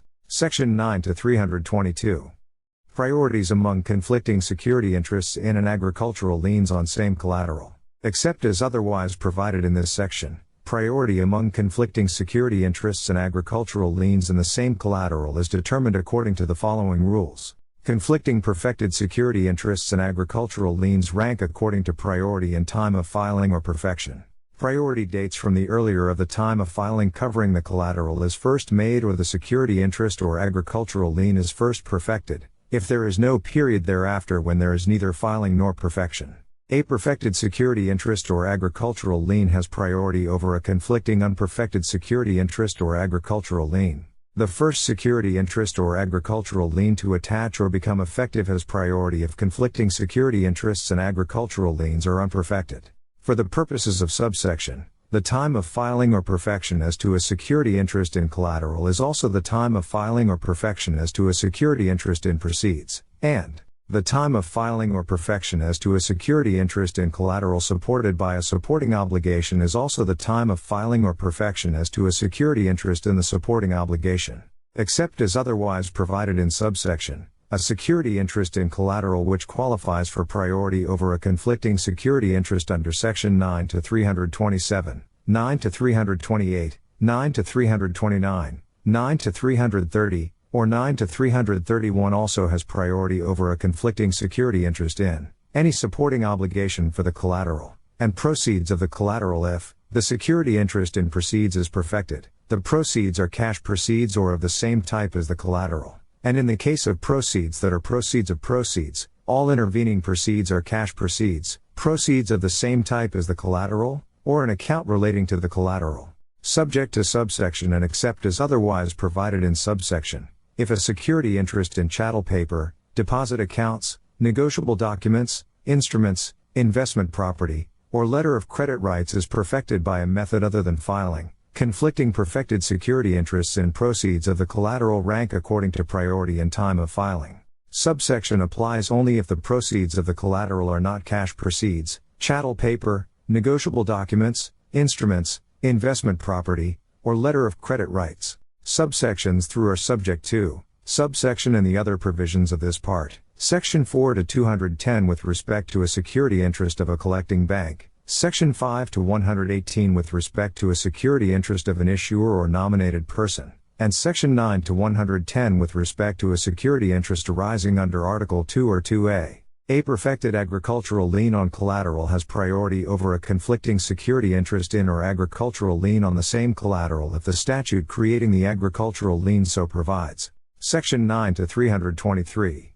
Future advances, except as otherwise provided in subsection, for purposes of determining the priority of a perfected security interest under Section 9 to 322. Perfection of the security interest dates from the time an advance is made to the extent that the security interest secures an advance that is made while the security interest is perfected only, under Section 9 to 309 when it attaches, or temporarily under Section 9 to 312, or, and, is not made pursuant to a commitment entered into before or while the security interest is perfected by a method other than under Section 9 to 309 or 9 to 312, or, except as otherwise provided in subsection, a security interest is subordinate to the rights of a person that becomes a lien creditor to the extent that the security interest secures an advance made more than 45 days after the person becomes a lien creditor unless the advance is made without knowledge of the lien, or pursuant to a commitment entered into without knowledge of the lien. Subsections and do not apply to a security interest held by a secured party that is a buyer of accounts, chattel paper, payment intangibles, or promissory notes or a consignor, except as otherwise provided in subsection. A buyer of goods other than a buyer in ordinary course of business takes free of a security interest to the extent that it secures advances made after the earlier of the time the secured party acquires knowledge of the buyer's purchase, or 45 days after the purchase. Subsection does not apply if the advance is made pursuant to a commitment entered into without knowledge of the buyer's purchase and before the expiration of the 45-day period, except as otherwise provided in subsection. A lessee of goods, other than a lessee in ordinary course of business, takes the leasehold interest free of a security interest to the extent that it secures advances made after the earlier of the time the secured party acquires knowledge of the lease, or 45 days after the lease contract becomes enforceable. Subsection does not apply if the advance is made pursuant to a commitment entered into without knowledge of the lease and before the expiration of the 45-day period. Section 9 to 324. Priority of purchase money security interests, except as otherwise provided in subsection. A perfected purchase money security interest in goods other than inventory or livestock has priority over a conflicting security interest in the same goods, and, except as otherwise provided in Section 9 to 327, a perfected security interest in its identifiable proceeds also has priority, if the purchase money security interest is perfected when the debtor receives possession of the collateral or within 20 days thereafter. Subject to subsection and except as otherwise provided in subsection. A perfected purchase money security interest in inventory has priority over a conflicting security interest in the same inventory, has priority over a conflicting security interest in chattel paper or an instrument constituting proceeds of the inventory and in proceeds of the chattel paper, if so provided in Section 9 to 330, and, except as otherwise provided in Section 9327, also has priority in identifiable cash proceeds of the inventory to the extent the identifiable cash proceeds are received on or before the delivery of the inventory to a buyer. If the purchase money security interest is perfected when the debtor receives possession of the inventory, the purchase money secured party sends an authenticated notification to the holder of the conflicting security interest. The holder of the conflicting security interest receives the notification within 5 years before the debtor receives possession of the inventory, and the notification states that the person sending the notification has or expects to acquire a purchase money security interest in inventory of the debtor and describes the inventory. Subsections through apply only if the holder of the conflicting security interest had filed a financing statement covering the same types of inventory, if the purchase money security interest is perfected by filing, before the date of the filing, or if the purchase money security interest is temporarily perfected without filing or possession under Section 9312, before the beginning of the 20-day period thereunder. Subject to subsection and except as otherwise provided in subsection. A perfected purchase money security interest in livestock that are farm products has priority over a conflicting security interest in the same livestock, and, except as otherwise provided in Section 9 to 327, a perfected security interest in their identifiable proceeds and identifiable products in their unmanufactured states also has priority, if the purchase money security interest is perfected when the debtor receives possession of the livestock. The purchase money secured party sends an authenticated notification to the holder of the conflicting security interest. The holder of the conflicting security interest receives the notification within 6 months before the debtor receives possession of the livestock, and the notification states that the person sending the notification has or expects to acquire a purchase money security interest in livestock of the debtor and describes the livestock. Subsections through apply only if the holder of the conflicting security interest had filed a financing statement covering the same types of livestock, if the purchase money security interest is perfected by filing, before the date of the filing, or if the purchase money security interest is temporarily perfected without filing or possession under Section 9312, before the beginning of the 20-day period thereunder, except as otherwise provided in subsection. A perfected purchase money security interest in software has priority over a conflicting security interest in the same collateral, and, except as otherwise provided in Section 9327, a perfected security interest in its identifiable proceeds also has priority, to the extent that the purchase money security interest in the goods in which the software was acquired for use has priority in the goods and proceeds of the goods under this section. If more than one security interest qualifies for priority in the same collateral under subsection, or, a security interest securing an obligation incurred as all or part of the price of the collateral has priority over a security interest securing an obligation incurred for value given to enable the debtor to acquire rights in or the use of collateral, and in all other cases, Section 9 to 322 applies to the qualifying security interests. Section 9 to 325. Priority of security interests in transferred collateral. Except as otherwise provided in subsection, a security interest created by a debtor is subordinate to a security interest in the same collateral created by another person if the debtor acquired the collateral subject to the security interest created by the other person. The security interest created by the other person was perfected when the debtor acquired the collateral, and there is no period thereafter when the security interest is unperfected. Subsection subordinates a security interest only if the security interest, otherwise would have priority solely under Section 9 to 322 or 9 to 324, or arose solely under Section 2 to 711 or 2A508. Section 9 to 326. Priority of security interests created by a new debtor. Subject to subsection, a security interest that is created by a new debtor in collateral in which the new debtor has or acquires rights and is perfected solely by a filed financing statement that would be ineffective to perfect the security interest but for the application of Section 9 to 316 or 9 to 508 is subordinate to a security interest in the same collateral which is perfected other than by such a filed financing statement. The other provisions of this part determine the priority among conflicting security interests in the same collateral perfected by filed financing statements described in subsection. However, If the security agreements to which a new debtor became bound as debtor were not entered into by the same original debtor, the conflicting security interests rank according to priority in time of the new debtors having become bound. Section 9 to 327.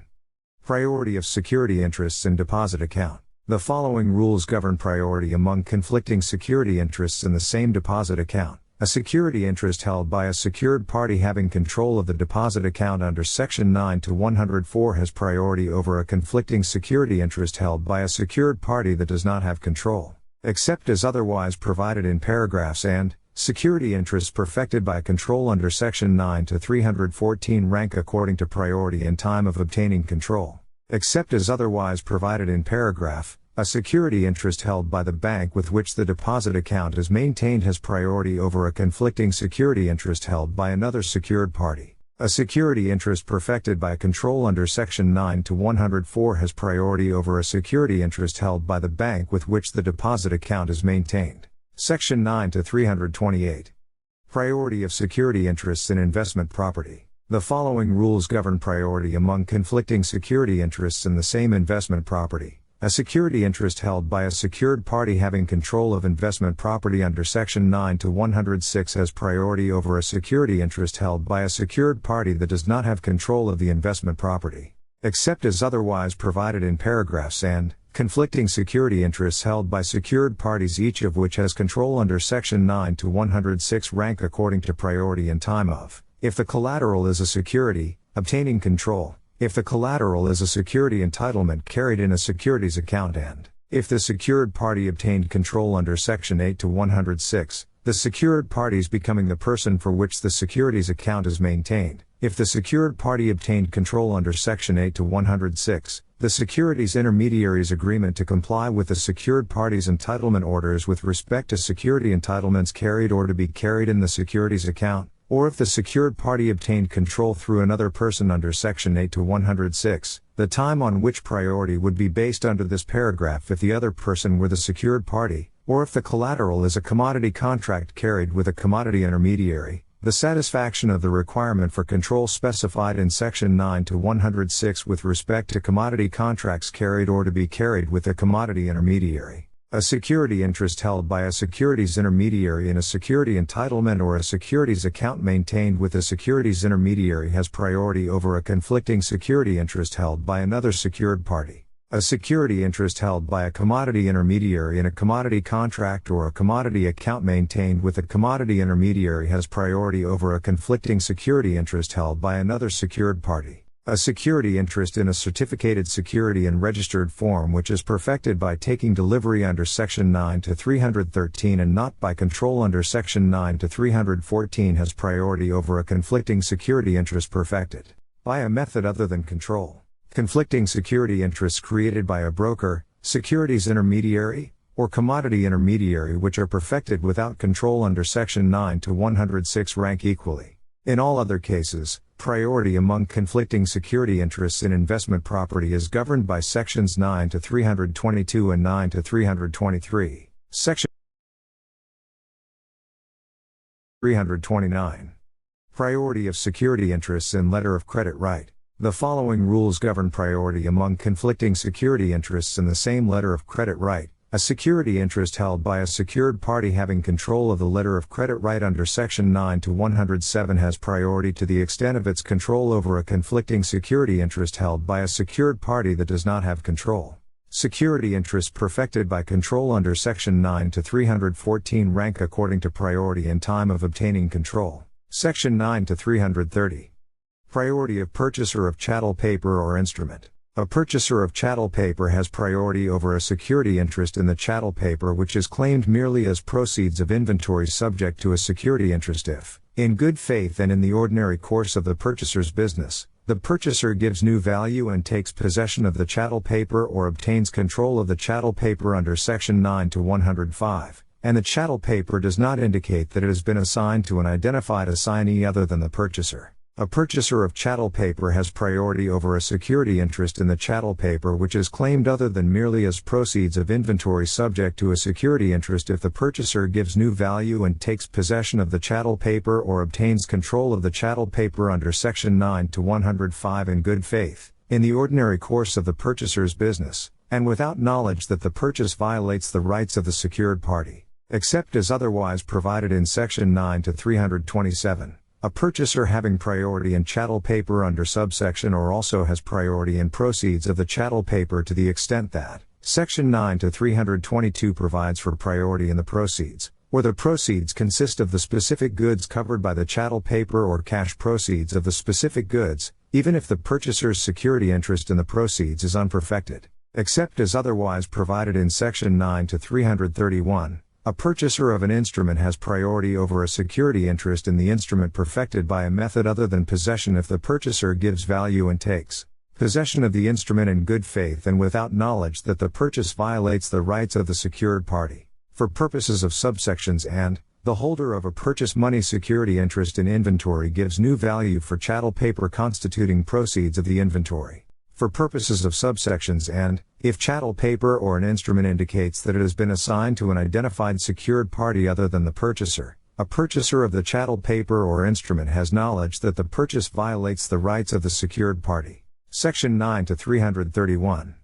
Priority of rights of purchasers of instruments, documents, and securities under other articles. Priority of interests in financial assets and security entitlements under Article 8. This article does not limit the rights of a holder in due course of a negotiable instrument, a holder to which a negotiable document of title has been duly negotiated, or a protected purchaser of a security. These holders or purchasers take priority over an earlier security interest, even if perfected, to the extent provided in Articles 3, 7, and 8. This article does not limit the rights of or impose liability on a person to the extent that the person is protected against the assertion of a claim under Article 8. Filing under this article does not constitute notice of a claim or defense to the holders, or purchasers, or persons described in subsections and Section 9 to 332. Transfer of money, transfer of funds from deposit account. A transferee of money takes the money free of a security interest unless the transferee acts in collusion with the debtor in violating the rights of the secured party. A transferee of funds from a deposit account takes the funds free of a security interest in the deposit account unless the transferee acts in collusion with the debtor in violating the rights of the secured party. Section 9 to 333. Priority of certain liens arising by operation of law. In this section, possessory lien means an interest, other than a security interest or an agricultural lien, which secures payment or performance of an obligation for services or materials furnished with respect to goods by a person in the ordinary course of the person's business, which is created by statute or rule of law in favor of the person, and whose effectiveness depends on the person's possession of the goods. A possessory lien on goods has priority over a security interest in the goods unless the lien is created by a statute that expressly provides otherwise. Section 9 to 334.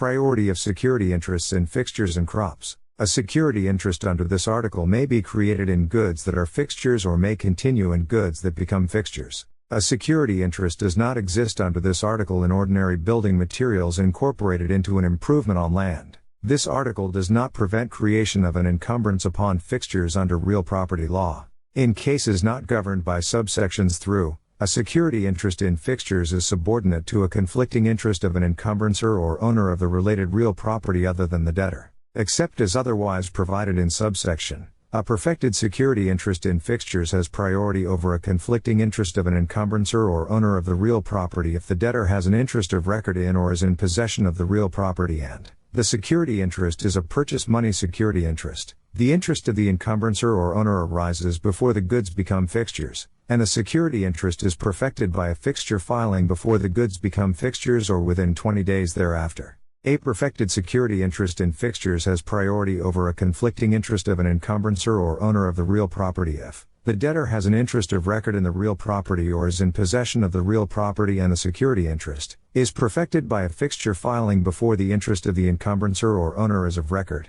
and has priority over any conflicting interest of a predecessor in title of the encumbrancer or owner. Before the goods become fixtures, the security interest is perfected by any method permitted by this article and the fixtures are readily removable. Factory or office machines, equipment that is not primarily used or leased for use in the operation of the real property, or replacements of domestic appliances that are consumer goods. The conflicting interest is a lien on the real property obtained by legal or equitable proceedings after the security interest was perfected by any method permitted by this article, or the security interest is created in a manufactured home in a manufactured home transaction, and perfected pursuant to a statute described in Section 9 to 311. A security interest in fixtures, whether or not perfected, has priority over a conflicting interest of an encumbrancer or owner of the real property if the encumbrancer or owner has, in an authenticated record, consented to the security interest or disclaimed an interest in the goods as fixtures, or the debtor has a right to remove the goods as against the encumbrancer or owner. The priority of the security interest under paragraph continues for a reasonable time if the debtor's right to remove the goods as against the encumbrancer or owner terminates. A mortgage is a construction mortgage to the extent that it secures an obligation incurred for the construction of an improvement on land, including the acquisition cost of the land, if a recorded record of the mortgage so indicates, except as otherwise provided in subsections and, a security interest in fixtures is subordinate to a construction mortgage if a record of the mortgage is recorded before the goods become fixtures and the goods become fixtures before the completion of the construction. A mortgage has this priority to the same extent as a construction mortgage to the extent that it is given to refinance a construction mortgage. A perfected security interest in crops growing on real property has priority over a conflicting interest of an encumbrancer or owner of the real property if the debtor has an interest of record in or is in possession of the real property. Subsection prevails over any inconsistent provisions of the following statutes. Section 9 to 335. Accessions. A security interest may be created in an accession and continues in collateral that becomes an accession. If a security interest is perfected when the collateral becomes an accession, the security interest remains perfected in the collateral, except as otherwise provided in subsection. The other provisions of this part determine the priority of a security interest in an accession. A security interest in an accession is subordinate to a security interest in the whole which is perfected by compliance with the requirements of a certificate of title statute under Section 9 to 311. After default, subject to Part 6, a secured party may remove an accession from other goods if the security interest in the accession has priority over the claims of every person having an interest in the whole. A secured party that removes an accession from other goods under subsection shall promptly reimburse any holder of a security interest or other lien on, or owner of, the whole or of the other goods, other than the debtor, for the cost of repair of any physical injury to the whole or the other goods. The secured party need not reimburse the holder or owner for any diminution in value of the whole or the other goods caused by the absence of the accession removed or by any necessity for replacing it. A person entitled to reimbursement may refuse permission to remove until the secured party gives adequate assurance for the performance of the obligation to reimburse. Section 9 to 336. Commingled goods. In this section, commingled goods means goods that are physically united with other goods in such a manner that their identity is lost in a product or mass. A security interest does not exist in commingled goods as such. However, a security interest may attach to a product or mass that results when goods become commingled goods. If collateral becomes commingled goods, a security interest attaches to the product or mass. If a security interest in collateral is perfected before the collateral becomes commingled goods, the security interest that attaches to the product or mass under subsection is perfected, except as otherwise provided in subsection. The other provisions of this part determine the priority of a security interest that attaches to the product or mass under subsection. If more than one security interest attaches to the product or mass under subsection, the following rules determine priority. A security interest that is perfected under subsection has priority over a security interest that is unperfected at the time the collateral becomes commingled goods. If more than one security interest is perfected under subsection, the security interests rank equally in proportion to the value of the collateral at the time it became commingled goods. Section 9 to 337. Priority of security interests in goods covered by certificate of title. If, while a security interest in goods is perfected by any method under the law of another jurisdiction, this state issues a certificate of title that does not show that the goods are subject to the security interest or contain a statement that they may be subject to security interests not shown on the certificate, a buyer of the goods, other than a person in the business of selling goods of that kind, takes free of the security interest if the buyer gives value and receives delivery of the goods after issuance of the certificate and without knowledge of the security interest, and the security interest is subordinate to a conflicting security interest in the goods that attaches, and is perfected under Section 9 to 311, after issuance of the certificate and without the conflicting secured party's knowledge of the security interest. Section 9 to 338.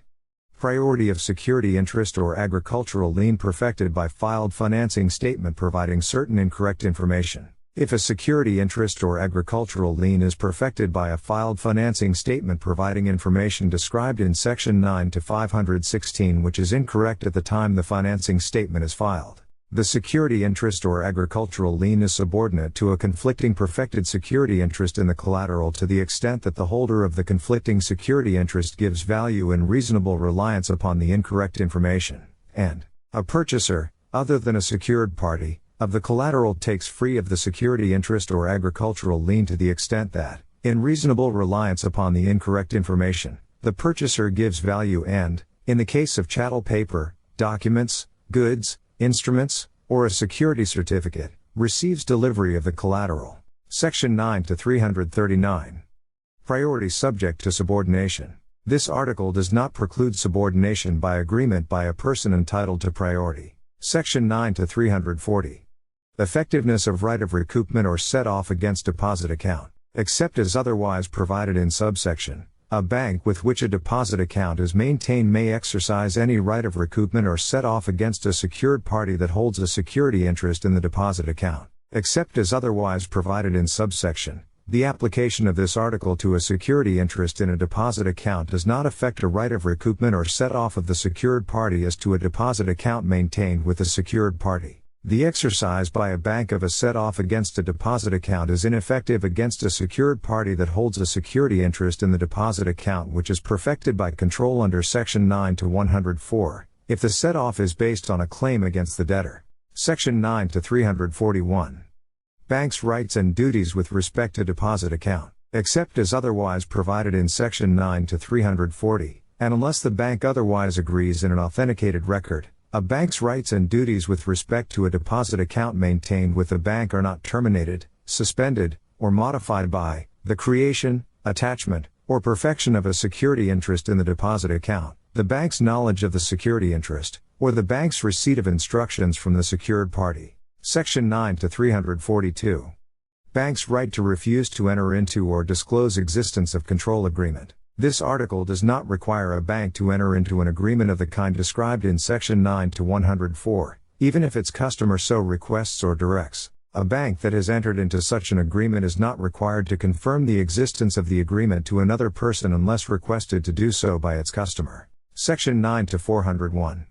Alienability of debtors' rights, except as otherwise provided in subsection and sections 9 to 406, 9 to 407, 9 to 408, and 9 to 409, whether a debtor's rights in collateral may be voluntarily or involuntarily transferred is governed by law other than this article. An agreement between the debtor and secured party which prohibits a transfer of the debtor's rights in collateral or makes the transfer a default does not prevent the transfer from taking effect. Section 9 to 402.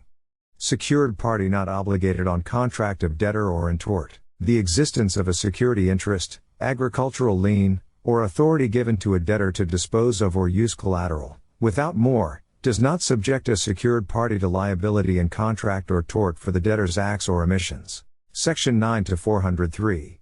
Agreement not to assert defenses against assignee. In this section, value has the meaning provided in Section 3 to 303, except as otherwise provided in this section. An agreement between an account debtor and an assigner not to assert against an assignee any claim or defense that the account debtor may have against the assigner is enforceable by an assignee that takes an assignment, for value, in good faith, without notice of a claim of a property or possessory right to the property assigned, and without notice of a defense or claim in recoupment of the type that may be asserted against a person entitled to enforce a negotiable instrument under Section 3 to 305. Subsection does not apply to defenses of a type that may be asserted against a holder in due course of a negotiable instrument under Section 3 to 305. In a consumer transaction, if a record evidences the account debtor's obligation, law other than this article requires that the record include a statement to the effect that the rights of an assignee are subject to claims or defenses that the account debtor could assert against the original obligee, and the record does not include such a statement. The record has the same effect as if the record included such a statement, and the account debtor may assert against an assignee those claims and defenses that would have been available if the record included such a statement. This section is subject to law other than this article, which establishes a different rule for an account debtor who is an individual and who incurred the obligation primarily for personal, family, or household purposes, except as otherwise provided in subsection. This section does not displace law other than this article, which gives effect to an agreement by an account debtor not to assert a claim or defense against an assignee. Section 9 to 404.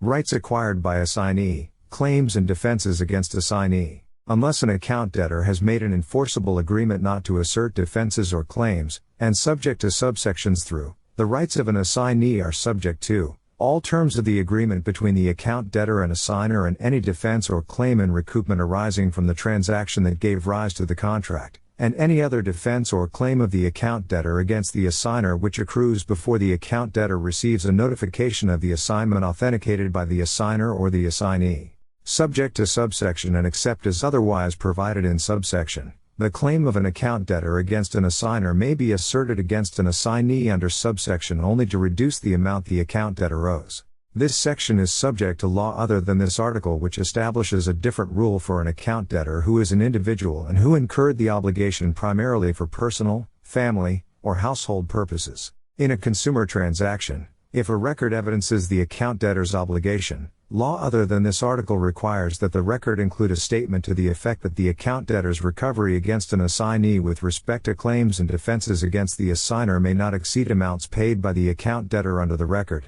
and the record does not include such a statement. The extent to which a claim of an account debtor against the assigner may be asserted against an assignee is determined as if the record included such a statement. This section does not apply to an assignment of a health care insurance receivable. Section 9 to 405. Modification of assigned contract. A modification of or substitution for an assigned contract is effective against an assignee if made in good faith. The assignee acquires corresponding rights under the modified or substituted contract. The assignment may provide that the modification or substitution is a breach of contract by the assigner. This subsection is subject to subsections through. Subsection applies to the extent that the right to payment or a part thereof under an assigned contract has not been fully earned by performance, or the right to payment or a part thereof has been fully earned by performance and the account debtor has not received notification of the assignment under Section 9 to 406. This section is subject to law other than this article, which establishes a different rule for an account debtor who is an individual and who incurred the obligation primarily for personal, family, or household purposes. This section does not apply to an assignment of a health care insurance receivable. Section 9 to 406. Discharge of account debtor, notification of assignment, identification and proof of assignment, restrictions on assignment of accounts, chattel paper, payment intangibles, and promissory notes ineffective. Subject to subsections through. An account debtor on an account, chattel paper, or a payment intangible may discharge its obligation by paying the assigner until, but not after, the account debtor receives a notification, authenticated by the assigner or the assignee, that the amount due or to become due has been assigned and that payment is to be made to the assignee. After receipt of the notification, the account debtor may discharge its obligation by paying the assignee and may not discharge the obligation by paying the assigner. Subject to subsection, notification is ineffective under subsection, if it does not reasonably identify the rights assigned. To the extent that an agreement between an account debtor and a seller of a payment intangible limits the account debtor's duty to pay a person other than the seller and the limitation is effective under law other than this article, or at the option of an account debtor, if the notification notifies the account debtor to make less than the full amount of any installment or other periodic payment to the assignee, even if only a portion of the account, chattel paper, or payment intangible has been assigned to that assignee, a portion has been assigned to another assignee, or the account debtor knows that the assignment to that assignee is limited. Subject to subsection, if requested by the account debtor, an assignee shall seasonably furnish reasonable proof that the assignment has been made. Unless the assignee complies, the account debtor may discharge its obligation by paying the assigner, even if the account debtor has received a notification under subsection, except as otherwise provided in subsection and sections 2A303 and 9 to 407, and subject to subsection. A term in an agreement between an account debtor and an assigner or in a promissory note is ineffective to the extent that it prohibits, restricts, or requires the consent of the account debtor or person obligated on the promissory note to the assignment or transfer of, or the creation, attachment, perfection, or enforcement of a security interest in the account, chattel paper, payment intangible, or promissory note, or provides that the assignment or transfer or the creation, attachment, perfection, or enforcement of the security interest may give rise to a default, breach, right of recoupment, claim, defense, termination, right of termination, or remedy under the account, chattel paper, payment intangible, or promissory note. Subsection does not apply to the sale of a payment intangible or promissory note, except as otherwise provided in sections 2A303 and 9-407 and subject to subsections and, a rule of law, statute, or regulation that prohibits, restricts, or requires the consent of a government, governmental body or official, or account debtor to the assignment or transfer of, or creation of a security interest in, an account or chattel paper is ineffective to the extent that the rule of law, statute, or regulation, prohibits, restricts, or requires the consent of the government, governmental body or official, or account debtor to the assignment or transfer of, or the creation, attachment, perfection, or enforcement of a security interest in the account or chattel paper, or provides that the creation, attachment, perfection, or enforcement of the security interest may give rise to a default, breach, right of recoupment, claim, defense, termination, right of termination, or remedy under the account or chattel paper. Subject to subsection, an account debtor may not waive or vary its option under subsection. This section is subject to law other than this article, which establishes a different rule for an account debtor who is an individual and who incurred the obligation primarily for personal, family, or household purposes. This section does not apply to an assignment of a health care insurance receivable. This section prevails over any inconsistent provisions of the following statutes, rules, and regulations. Section 9-407.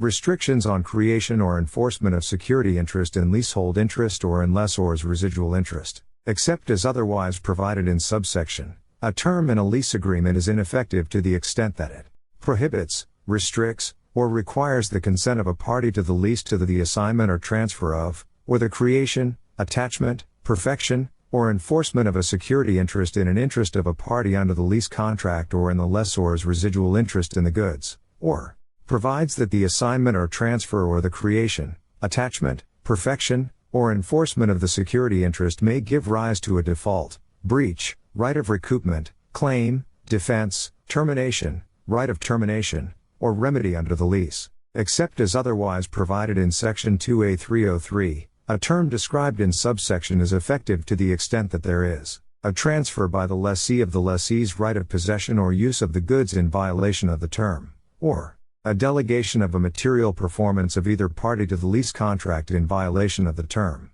The creation, attachment, perfection, or enforcement of a security interest in the lessor's interest under the lease contract or the lessor's residual interest in the goods is not a transfer that materially impairs the lessee's prospect of obtaining return performance or materially changes the duty of or materially increases the burden or risk imposed on the lessee within the purview of section 2A303 unless, and then only to the extent that, enforcement actually results in a delegation of material performance of the lessor. Section 9-408. Restrictions on assignment to 408. Restrictions on assignment of promissory notes, health care insurance receivables, and certain general intangibles ineffective, except as otherwise provided in subsection, a term in a promissory note or in an agreement between an account debtor and a debtor which relates to a health care insurance receivable or a general intangible, including a contract, permit, license, or franchise, and which term prohibits, restricts, or requires the consent of the person obligated on the promissory note or the account debtor to, the assignment or transfer of, or creation, attachment, or perfection of a security interest in, the promissory note, health care insurance receivable, or general intangible, is ineffective to the extent that the term would impair the creation, attachment, or perfection of a security interest, or provides that the assignment or transfer or the creation, attachment, or perfection of the security interest may give rise to a default, breach, right of recoupment, claim, defense, termination,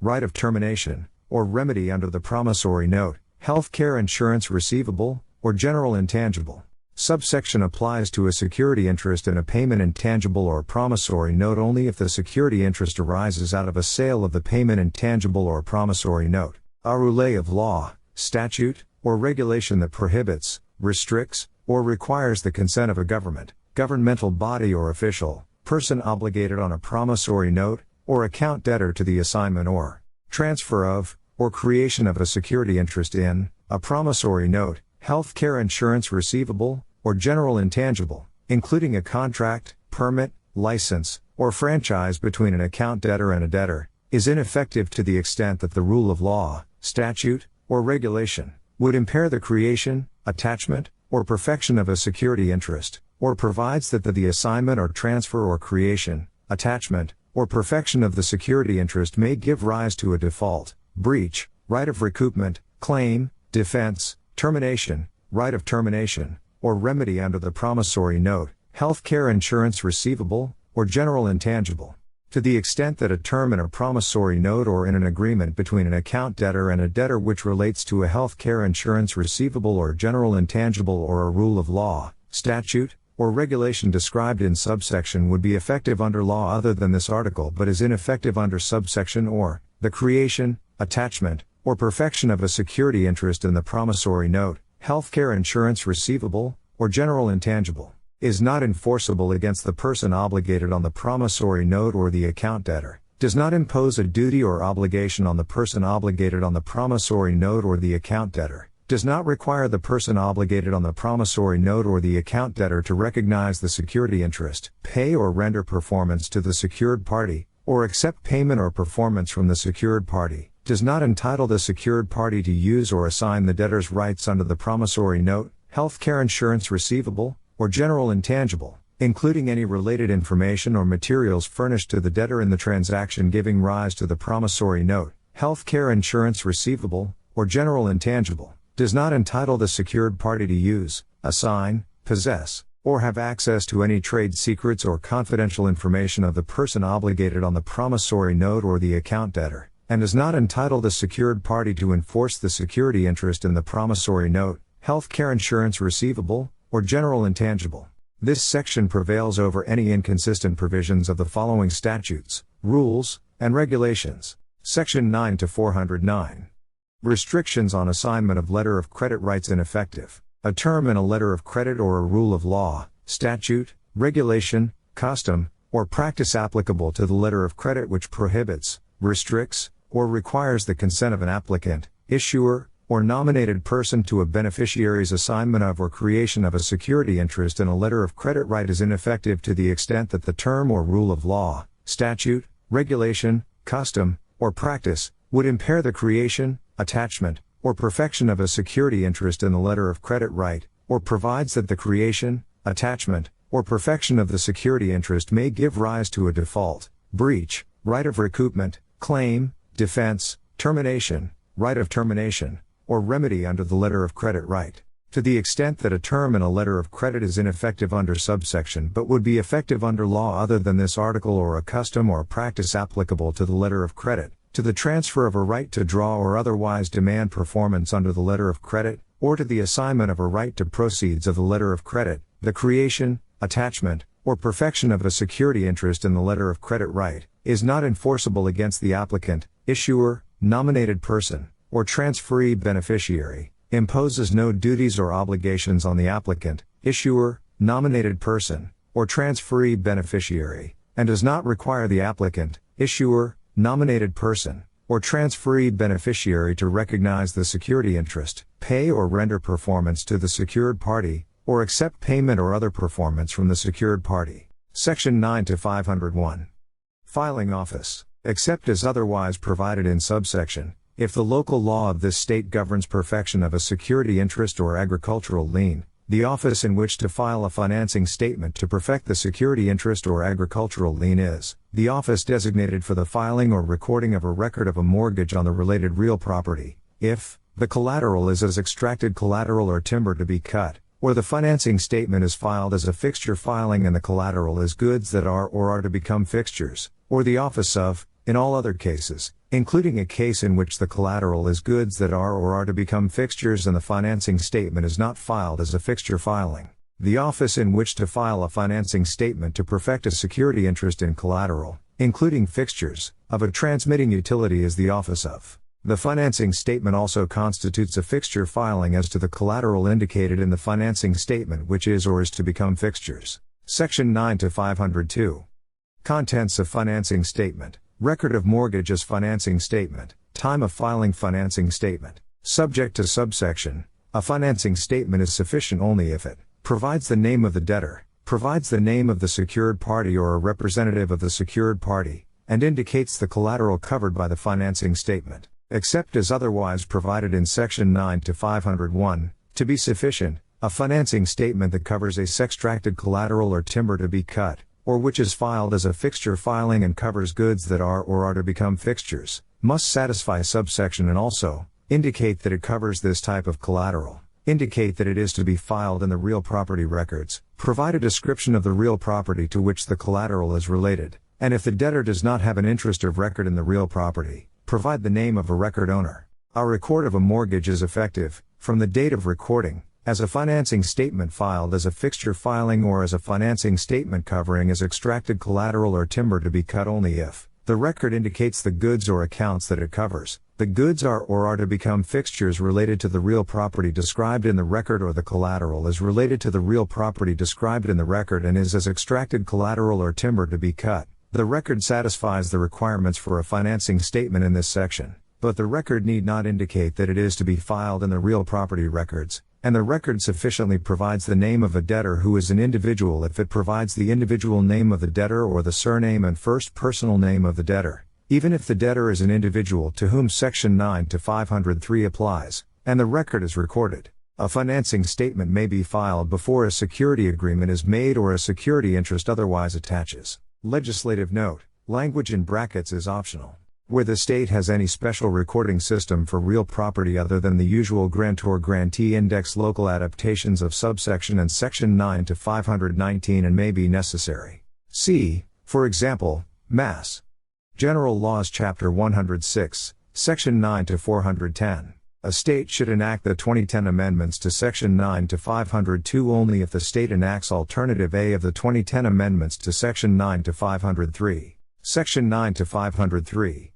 Name of debtor and secured party. A financing statement sufficiently provides the name of the debtor, except as otherwise provided in paragraph, if the debtor is a registered organization, or the collateral is held in a trust that is a registered organization, only if the financing statement provides the name that is stated to be the registered organization's name on the public organic record of most recently filed with or issued or enacted by the registered organization's jurisdiction of organization which purports to state, amend, or restate the registered organization's name, subject to subsection, if the collateral is being administered by the personal representative of a decedent, only if the financing statement provides, as the name of the debtor, the name of the decedent and, in a separate part of the financing statement, indicates that the collateral is being administered by a personal representative. If the collateral is held in a trust that is not a registered organization, only if the financing statement provides, as the name of the debtor, if the organic record of the trust specifies a name for the trust, the name specified, or if the organic record of the trust does not specify a name for the trust, the name of the settlor or testator, and in a separate part of the financing statement, if the name is provided in accordance with subparagraph, indicates that the collateral is held in a trust, or if the name is provided in accordance with subparagraph, provides additional information sufficient to distinguish the trust from other trusts having one or more of the same settlors or the same testator and indicates that the collateral is held in a trust, unless the additional information so indicates, subject to subsection, if the debtor is an individual to whom this state has issued aid that has not expired, only if the financing statement provides the name of the individual which is indicated on the, if the debtor is an individual to whom paragraph does not apply, only if the financing statement provides the individual name of the debtor or the surname and first personal name of the debtor, and in other cases, if the debtor has a name, only if the financing statement provides the organizational name of the debtor, and if the debtor does not have a name, only if it provides the names of the partners, members, associates, or other persons comprising the debtor, in a manner that each name provided would be sufficient if the person named were the debtor. A financing statement that provides the name of the debtor in accordance with subsection is not rendered ineffective by the absence of a trade name or other name of the debtor, or unless required under subsection, names of partners, members, associates, or other persons comprising the debtor. If the debtor is an individual, only if the financing statement provides the individual name of the debtor, provides the surname and first personal name of the debtor, or subject to subsection, provides the name of the individual which is indicated on A that this state has issued to the individual and which has not expired, and, in other cases, if the debtor has a name, only if the financing statement provides the organizational name of the debtor, and if the debtor does not have a name, only if the financing statement provides the names of the partners, members, associates, or other persons comprising the debtor, in a manner that each name provided would be sufficient if the person named were the debtor. A financing statement that provides the name of the debtor in accordance with subsection is not rendered ineffective by the absence of a trade name or other name of the debtor, or unless required under subsection, names of partners, members, associates, or other persons comprising the debtor. A financing statement that provides only the debtor's trade name does not sufficiently provide the name of the debtor. Failure to indicate the representative capacity of a secured party or representative of a secured party does not affect the sufficiency of a financing statement. A financing statement may provide the name of more than one debtor and the name of more than one secured party. The name of the decedent indicated on the order appointing the personal representative of the decedent issued by the court having jurisdiction over the collateral is sufficient as the name of the decedent under subsection. If this state has issued to an individual more than one of a kind described in subsection, the one that was issued most recently is the one to which subsection refers.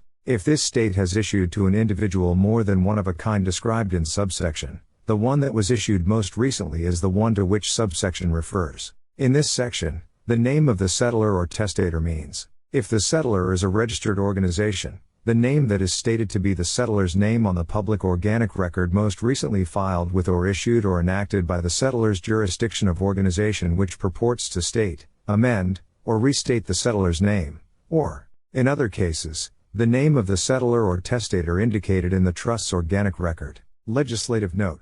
1. This act contains two alternative sets of amendments relating to the names of individual debtors. A state should enact the same alternative, A or B, for both subsections and of Section 9 to 503. A state that enacts alternative A of the amendments to this section should also enact the amendments to Section 9 to 502. 2.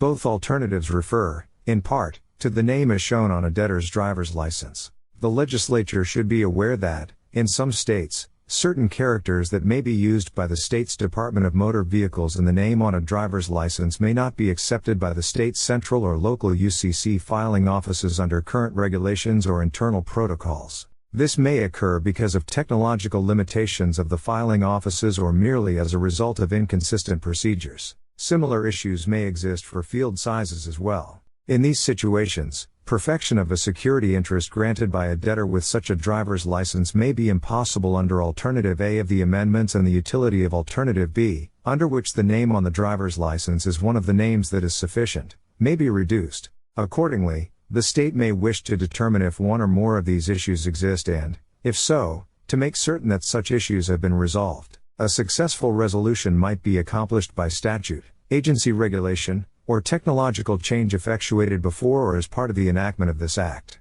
3. Regardless of which alternative is enacted, in states in which a single agency issues driver's licenses and non-driver identification cards as an alternative to a driver's license, such that at any given time an individual may hold either a driver's license or an identification card but not both, the state should replace each use of the term driver's license with a phrase meaning driver's license or identification card but containing the analogous terms used in the enacting state. In other states, the state should replace the term driver's license with the analogous term used in the enacting state. Section 9 to 504. Indication of collateral. A financing statement sufficiently indicates the collateral that it covers if the financing statement provides a description of the collateral pursuant to Section 9 to 108, or an indication that the financing statement covers all assets or all personal property. Section 9 to 505. Filing in compliance with other statutes and treaties for consignments, leases, other bailments, and other transactions. A consignor, lessor, or other bailer of goods, a licensor, or a buyer of a payment intangible or promissory note may file a financing statement, or may comply with a statute or treaty described in Section 9 to 311. Using the terms consignor, consignee, lessor, lessee, bailer, bailee, licensor, licensee, owner, registered owner, buyer, seller, or words of similar import, instead of the terms secured party and debtor. This part applies to the filing of a financing statement under subsection and, as appropriate, to compliance that is equivalent to filing a financing statement under section 9 to 311, but the filing or compliance is not of itself a factor in determining whether the collateral secures an obligation. If it is determined for another reason that the collateral secures an obligation, a security interest held by the consignor, lessor, bailer, licensor, owner, or buyer which attaches to the collateral is perfected by the filing or compliance. Section 9 to 506. Effective errors or omissions. A financing statement substantially satisfying the requirements of this part is effective, even if it has minor errors or omissions, unless the errors or omissions make the financing statement seriously misleading. Except as otherwise provided in subsection, a financing statement that fails sufficiently to provide the name of the debtor in accordance with section 9 to 503 is seriously misleading. If a search of the records of the filing office under the debtor's correct name, using the filing office's standard search logic, if any, would disclose a financing statement that fails sufficiently to provide the name of the debtor in accordance with section 9 to 503, the name provided does not make the financing statement seriously misleading. For purposes of section 9 to 508, the debtor's correct name in subsection means the correct name of the new debtor. Section 9 to 507.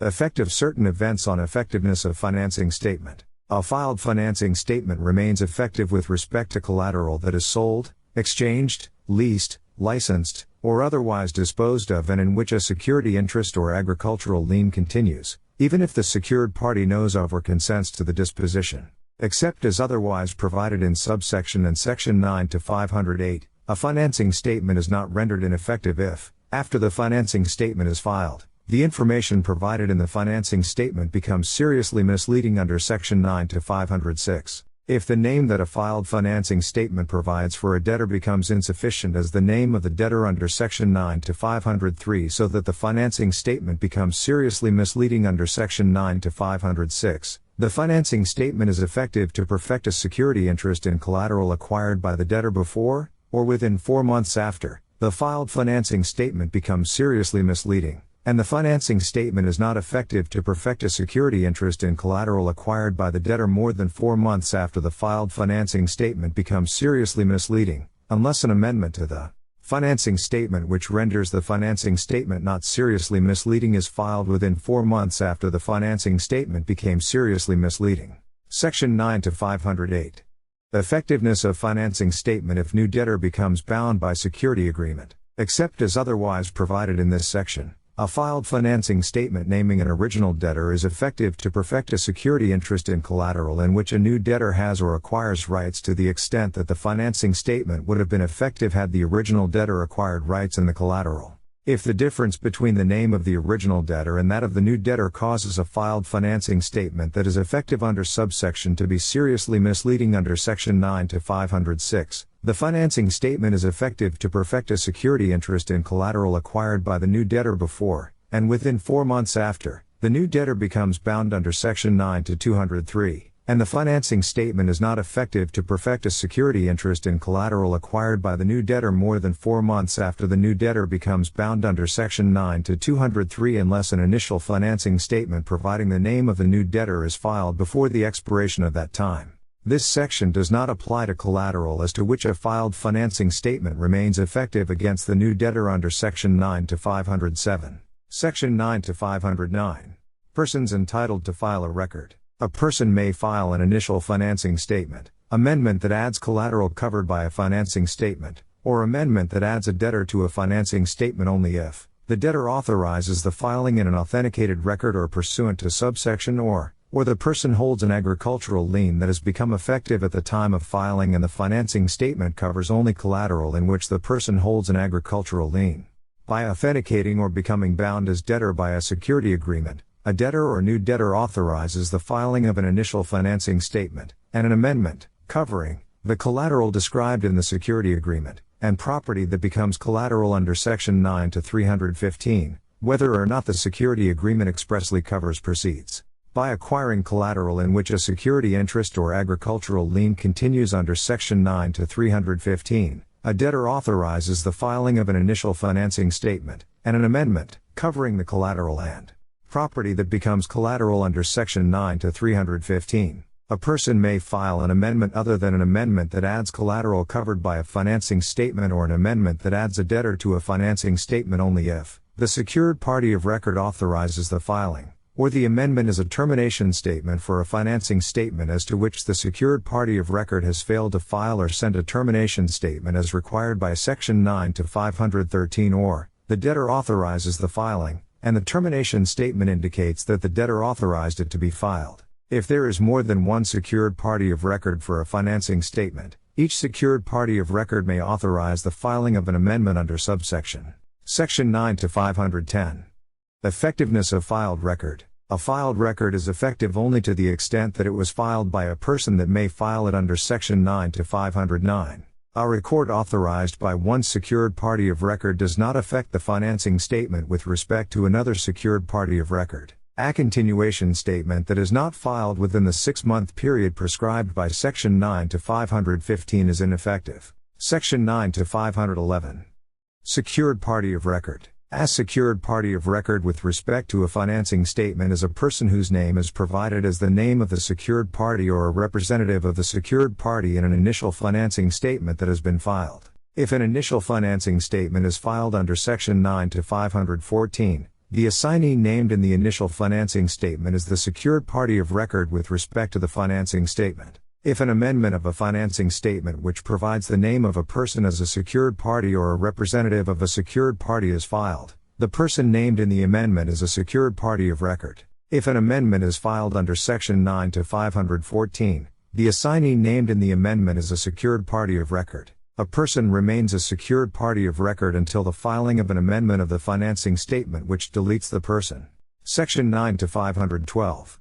Amendment of financing statement. Subject to Section 9 to 509, a person may add or delete collateral covered by, continue or terminate the effectiveness of, or, subject to subsection, otherwise amend the information provided in a financing statement by filing an amendment that identifies, by its file number, the initial financing statement to which the amendment relates, and if the amendment relates to an initial financing statement filed in a filing office described in Section 9 to 501, provides the information specified in Section 9 to 502. Subject to Section 9 to 509, a person may add or delete collateral covered by, continue or terminate the effectiveness of, or, subject to subsection, otherwise amend the information provided in a financing statement by filing an amendment that identifies, by its file number, the initial financing statement to which the amendment relates, and if the amendment relates to an initial financing statement filed in a filing office described in Section 9 to 501, provides the date that the initial financing statement was filed and the information specified in Section 9 to 502, except as otherwise provided in Section 9 to 515. The filing of an amendment does not extend the period of effectiveness of the financing statement. A financing statement that is amended by an amendment that adds collateral is effective as to the added collateral only from the date of the filing of the amendment. A financing statement that is amended by an amendment that adds a debtor is effective as to the added debtor only from the date of the filing of the amendment. An amendment is ineffective to the extent it purports to delete all debtors and fails to provide the name of a debtor to be covered by the financing statement, or purports to delete all secured parties of record and fails to provide the name of a new secured party of record. Section 9 to 513. Termination statement. A secured party shall cause the secured party of record for a financing statement to file a termination statement for the financing statement if the financing statement covers consumer goods and there is no obligation secured by the collateral covered by the financing statement and no commitment to make an advance, incur an obligation, or otherwise give value, or the debtor did not authorize the filing of the initial financing statement. To comply with subsection, a secured party shall cause the secured party of record to file the termination statement within 1 month after there is no obligation secured by the collateral covered by the financing statement and no commitment to make an advance, incur an obligation, or otherwise give value, or if earlier, within 20 days after the secured party receives an authenticated demand from a debtor. In cases not governed by subsection, within 20 days after a secured party receives an authenticated demand from a debtor, the secured party shall cause the secured party of record for a financing statement to send to the debtor a termination statement for the financing statement or file the termination statement in the filing office if Except in the case of a financing statement covering accounts or chattel paper that has been sold or goods that are the subject of a consignment, there is no obligation secured by the collateral covered by the financing statement and no commitment to make an advance, incur an obligation, or otherwise give value. The financing statement covers accounts or chattel paper that has been sold but as to which the account debtor or other person obligated has discharged its obligation. The financing statement covers goods that were the subject of a consignment to the debtor but are not in the debtor's possession, or the debtor did not authorize the filing of the initial financing statement, except as otherwise provided in Section 9 to 510. Upon the filing of a termination statement with the filing office, the financing statement to which the termination statement relates ceases to be effective, except as otherwise provided in Section 9 to 510. For purposes of Sections 9 to 519, 9 to 522, and 9 to 523, the filing with the filing office of a termination statement relating to a financing statement that indicates that the debtor is a transmitting utility also causes the effectiveness of the financing statement to lapse. Section 9 to 514. Assignment of powers of secured party of record. Except as otherwise provided in subsection, an initial financing statement may reflect an assignment of all of the secured party's power to authorize an amendment to the financing statement by providing the name and mailing address of the assignee as the name and address of the secured party. Except as otherwise provided in subsection, a secured party of record may assign of record all or part of its power to authorize an amendment to a financing statement by filing in the filing office an amendment of the financing statement which identifies, by its file number, the initial financing statement to which it relates, provides the name of the assigner, and provides the name and mailing address of the assignee. An assignment of record of a security interest in a fixture covered by a record of a mortgage which is effective as a financing statement filed as a fixture filing under Section 9 to 502 may be made only by an assignment of record of the mortgage in the manner provided by law of this state other than Section 9 to 515. Duration and effectiveness of financing statement. Effective lapsed financing statement, except as otherwise provided in subsections, and a filed financing statement is effective for a period of 5 years after the date of filing, except as otherwise provided in subsections, and an initial financing statement filed in connection with a public finance transaction or manufactured home transaction is effective for a period of 30 years after the date of filing if it indicates that it is filed in connection with a public finance transaction or manufactured home transaction. The effectiveness of a filed financing statement lapses on the expiration of the period of its effectiveness unless before the lapse a continuation statement is filed pursuant to subsection. Upon lapse, a financing statement ceases to be effective and any security interest or agricultural lien that was perfected by the financing statement becomes unperfected, unless the security interest is perfected otherwise. If the security interest or agricultural lien becomes unperfected upon lapse, it is deemed never to have been perfected as against a purchaser of the collateral for value.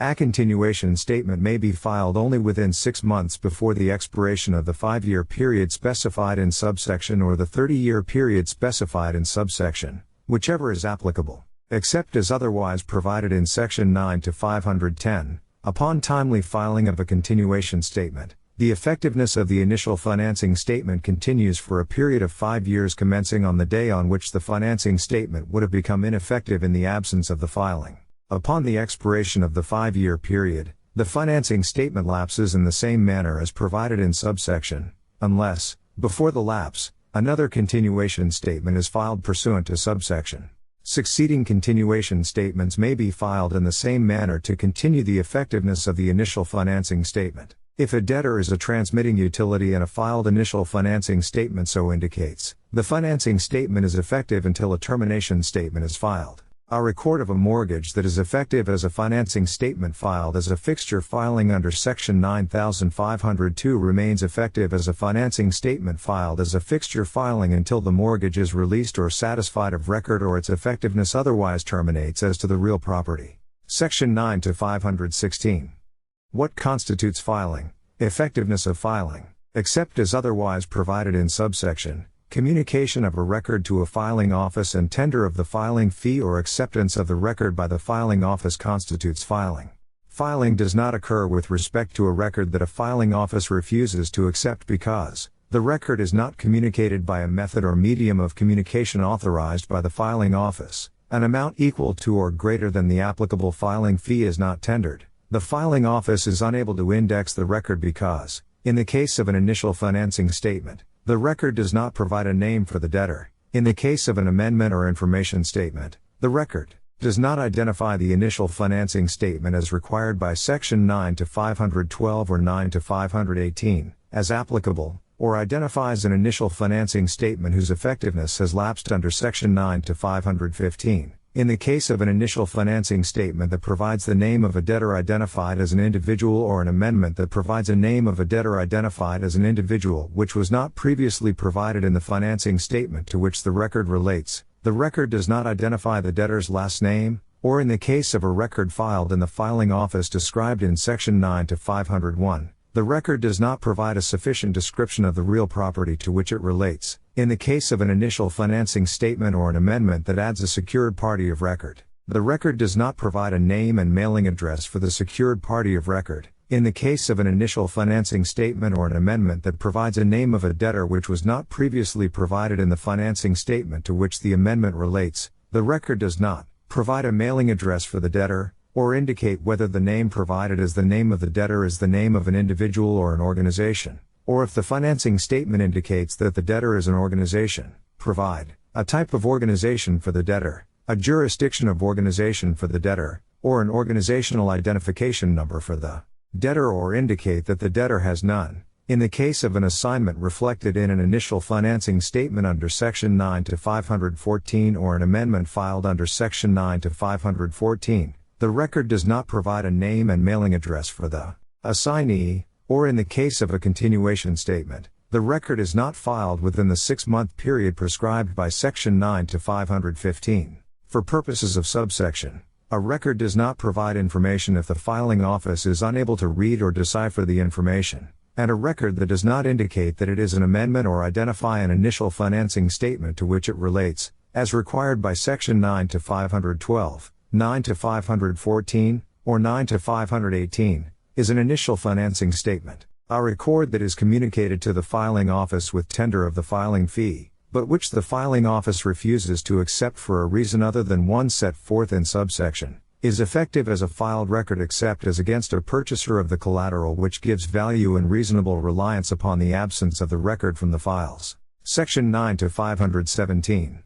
Effective indexing errors. The failure of the filing office to index a record correctly does not affect the effectiveness of the filed record. Section 9 to 518. Claim concerning inaccurate or wrongfully filed record. A person may file in the filing office an information statement with respect to a record indexed there under the person's name if the person believes that the record is inaccurate or was wrongfully filed. An information statement under subsection must identify the record to which it relates by the file number assigned to the initial financing statement to which the record relates, indicate that it is an information statement, and provide the basis for the person's belief that the record is inaccurate and indicate the manner in which the person believes the record should be amended to cure any inaccuracy or provide the basis for the person's belief that the record was wrongfully filed. An information statement under subsection must identify the record to which it relates by the file number assigned to the initial financing statement to which the record relates, and, if the information statement relates to a record filed in a filing office described in Section 9501,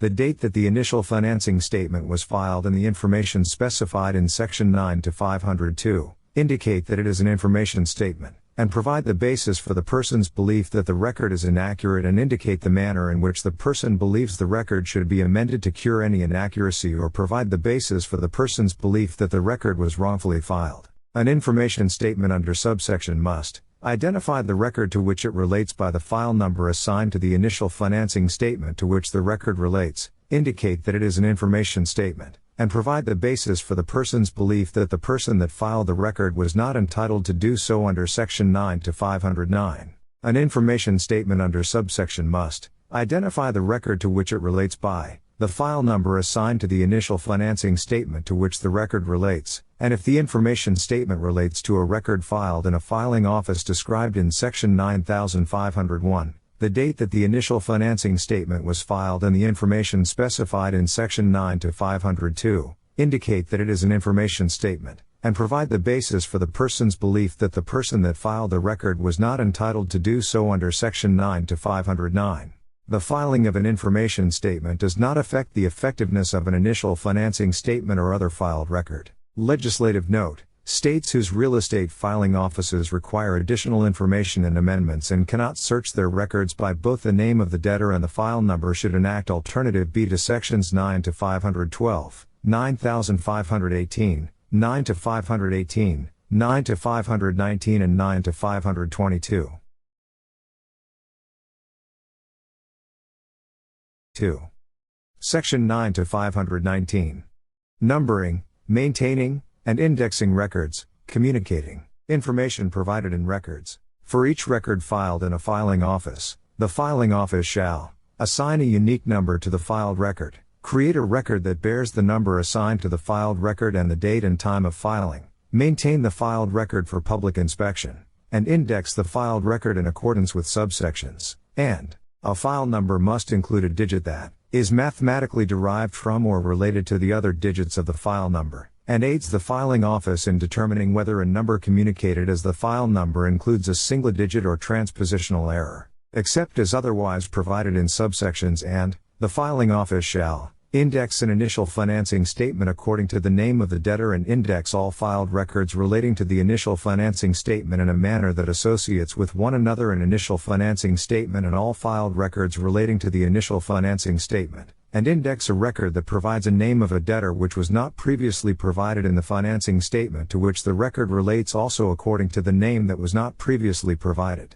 If a financing statement is filed as a fixture filing or covers as extracted collateral or timber to be cut, the filing office shall index it, under the names of the debtor and of each owner of record shown on the financing statement as if they were the mortgagors under a mortgage of the real property described, and to the extent that the law of this state provides for indexing of records of mortgages under the name of the mortgagee, under the name of the secured party as if the secured party were the mortgagee thereunder, or, if indexing is by description, as if the financing statement were a record of a mortgage of the real property described. If a financing statement is filed as a fixture filing or covers as extracted collateral or timber to be cut, the filing office shall index an assignment filed under Section 9 to 514 or an amendment filed under Section 9 to 514, under the name of the assigner as grantor, and to the extent that the law of this state provides for indexing a record of the assignment of a mortgage under the name of the assignee, under the name of the assignee, the filing office shall maintain a capability to retrieve a record by the name of the debtor and by the file number assigned to the initial financing statement to which the record relates, and to associate and retrieve with one another an initial financing statement and each filed record relating to the initial financing statement. The filing office shall maintain a capability to retrieve a record by the name of the debtor and, if the filing office is described in Section 9 to 501, by the file number assigned to the initial financing statement to which the record relates and the date that the record was filed, or if the filing office is described in Section 9 to 501, by the file number assigned to the initial financing statement to which the record relates, and to associate and retrieve with one another an initial financing statement and each filed record relating to the initial financing statement. The filing office may not remove a debtor's name from the index until 1 year after the effectiveness of a financing statement naming the debtor lapses under Section 9 to 515 with respect to all secured parties of record. The filing office shall perform the acts required by subsections through at the time and in the manner prescribed by filing office rule, but not later than 2 business days after the filing office receives the record in question. Do not apply to a filing office described in Section 9 to 501. Section 9 to 520. Acceptance and refusal to accept record. A filing office shall refuse to accept a record for filing for a reason set forth in Section 9 to 516 and may refuse to accept a record for filing only for a reason set forth in Section 9 to 516. If a filing office refuses to accept a record for filing, it shall communicate to the person that presented the record the fact of and reason for the refusal and the date and time the record would have been filed had the filing office accepted it. The communication must be made at the time and in the manner prescribed by filing office rule but, in no event more than 2 business days after the filing office receives the record. A filed financing statement satisfying Section 9 to 502 and is effective, even if the filing office is required to refuse to accept it for filing under subsection. However, Section 9 to 338 applies to a filed financing statement providing information described in Section 9 to 516 which is incorrect at the time the financing statement is filed. If a record communicated to a filing office provides information that relates to more than one debtor, this part applies as to each debtor separately. Section 9 to 521. Uniform form of written financing statement and amendment. A filing office that accepts written records may not refuse to accept a written initial financing statement in the following form and format except for a reason set forth in Section 9 to 516. A filing office that accepts written records may not refuse to accept a written record in the following form and format except for a reason set forth in Section 9 to 516. Section 9 to 522. Maintenance and destruction of records. The filing office shall maintain a record of the information provided in a filed financing statement for at least 1 year after the effectiveness of the financing statement has lapsed under Section 9 to 515 with respect to all secured parties of record. The record must be retrievable by using the name of the debtor and by using the file number assigned to the initial financing statement to which the record relates. The filing office shall maintain a record of the information provided in a filed financing statement for at least 1 year after the effectiveness of the financing statement has lapsed under Section 9 to 515 with respect to all secured parties of record. The record must be retrievable by using the name of the debtor and, if the record was filed in the filing office described in Section 9 to 501, by using the file number assigned to the initial financing statement to which the record relates and the date that the record was filed, or if the record was filed in the filing office described in Section 9 to 501, by using the file number assigned to the initial financing statement to which the record relates.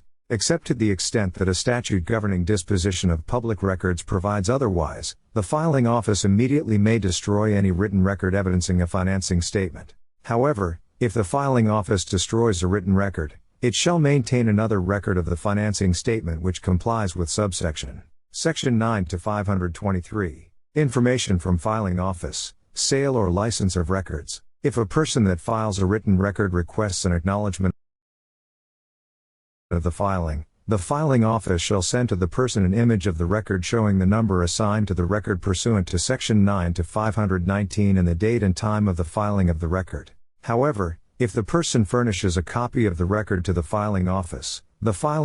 may instead note upon the copy the number assigned to the record pursuant to Section 9 to 519 and the date and time of the filing of the record, and send the copy to the person. If a person files a record other than a written record, the filing office shall communicate to the person an acknowledgement that provides the information in the record, the number assigned to the record pursuant to Section 9 to 519, and the date and time of the filing of the record. The filing office shall communicate or otherwise make available in a record the following information to any person that requests it, whether there is on file on a date and time specified by the filing office, but not a date earlier than 3 business days before the filing office receives the request, any financing statement that designates a particular debtor, has not lapsed under Section 9 to 515 with respect to all secured parties of record, and if the request so states, has lapsed under Section 9 to 515 and a record of which is maintained by the filing office under Section 9 to 522,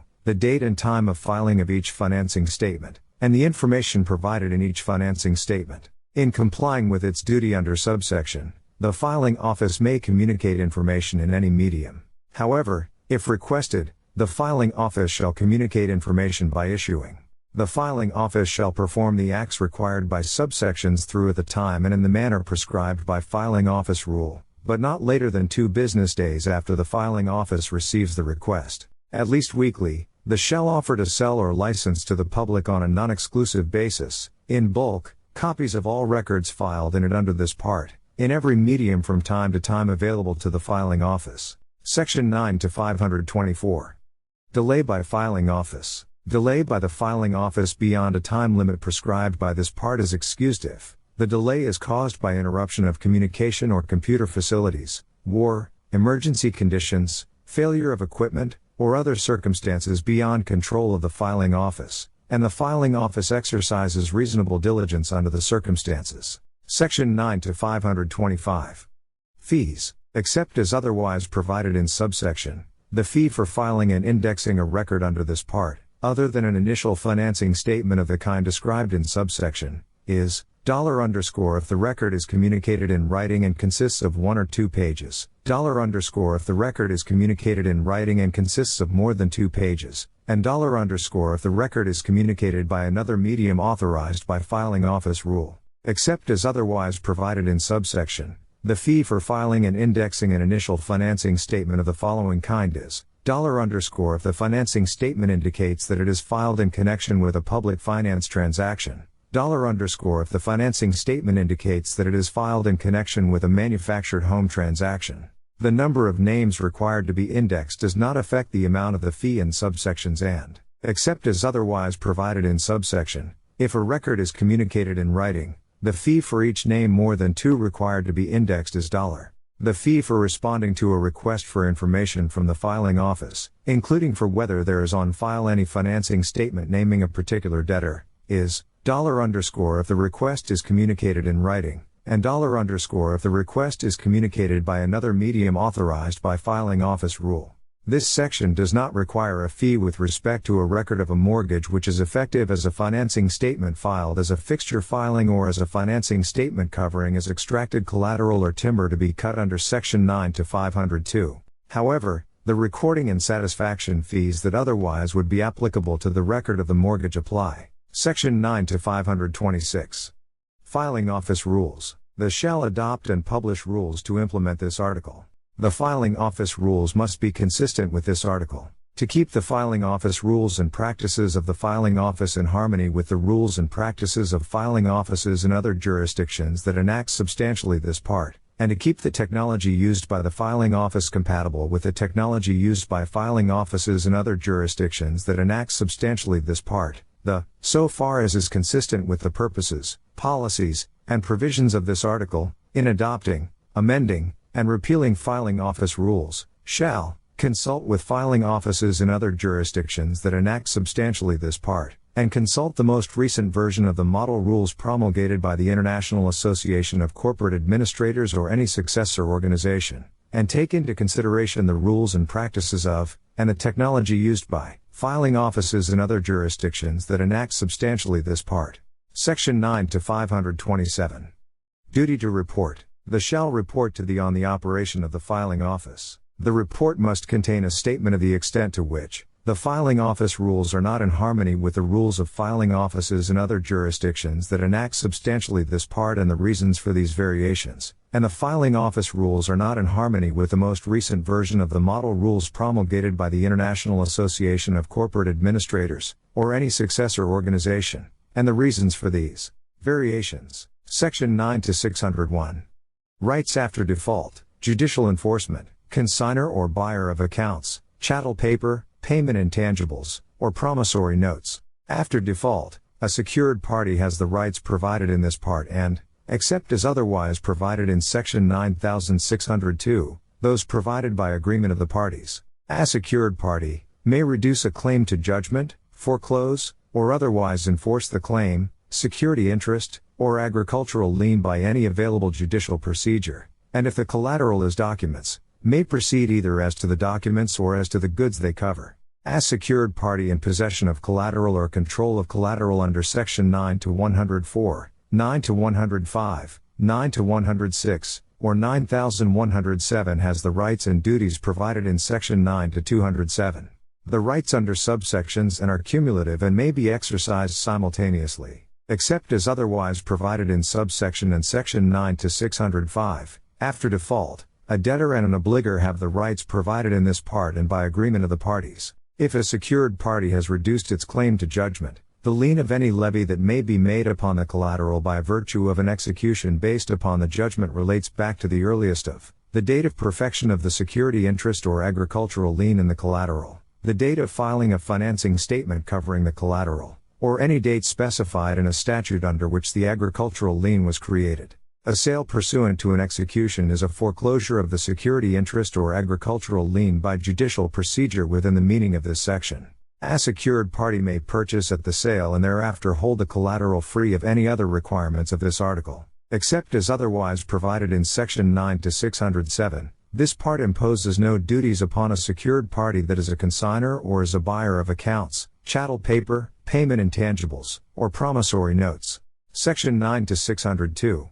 Waiver and variance of rights and duties, except as otherwise provided in Section 9 to 624, to the extent that they give rights to a debtor or obligor and impose duties on a secured party. The debtor or obligor may not waive or vary the rules stated in the following listed sections. Section 9 to 207, which deals with use and operation of the collateral by the secured party. Section 9 to 210, which deals with requests for an accounting and requests concerning a list of collateral and statement of account. Section 9 to 607, which deals with collection and enforcement of collateral. Sections 9 to 608 and 9 to 615 to the extent that they deal with application or payment of non-cash proceeds of collection, enforcement, or disposition. Sections 9 to 608 and 9 to 615 to the extent that they require accounting for or payment of surplus proceeds of collateral. Section 9 to 609 to the extent that it imposes upon a secured party that takes possession of collateral without judicial process the duty to do so without breach of the peace. Sections 9 to 610, 9 to 611,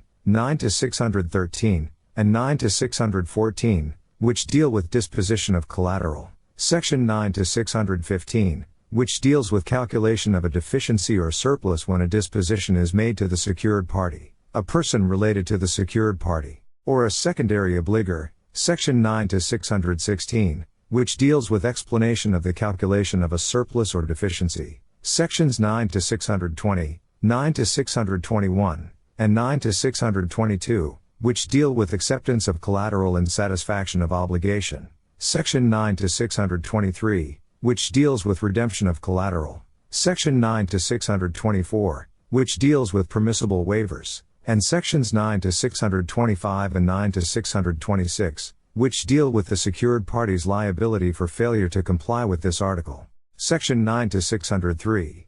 Agreement on standards concerning rights and duties. The parties may determine by agreement the standards measuring the fulfillment of the rights of a debtor or obligor and the duties of a secured party under a rule stated in Section 9 to 602 if the standards are not manifestly unreasonable. Subsection does not apply to the duty under Section 9 to 609 to refrain from breaching the peace. Section 9 to 604.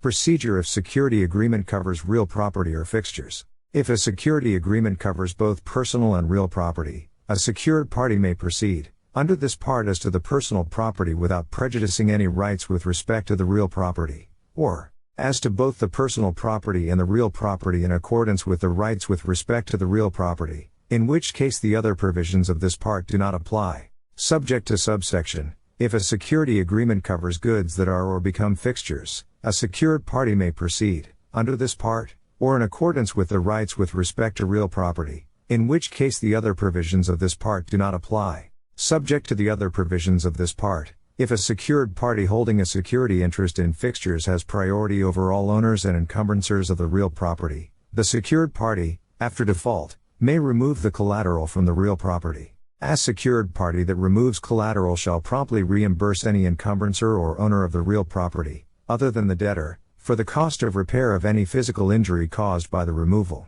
The secured party need not reimburse the encumbrancer or owner for any diminution in value of the real property caused by the absence of the goods removed or by any necessity of replacing them. A person entitled to reimbursement may refuse permission to remove until the secured party gives adequate assurance for the performance of the obligation to reimburse. Section 9 to 605. Unknown debtor or secondary obligor. A secured party does not owe a duty based on its status as secured party to a person that is a debtor or obligor, unless the secured party knows that the person is a debtor or obligor, the identity of the person, and how to communicate with the person, or to a secured party or lien holder that has filed a financing statement against a person, unless the secured party knows that the person is a debtor, and the identity of the person. Section 9 to 606. Time of default for agricultural lien. For purposes of this part, a default occurs in connection with an agricultural lien at the time the secured party becomes entitled to enforce the lien in accordance with the statute under which it was created. Section 9 to 607.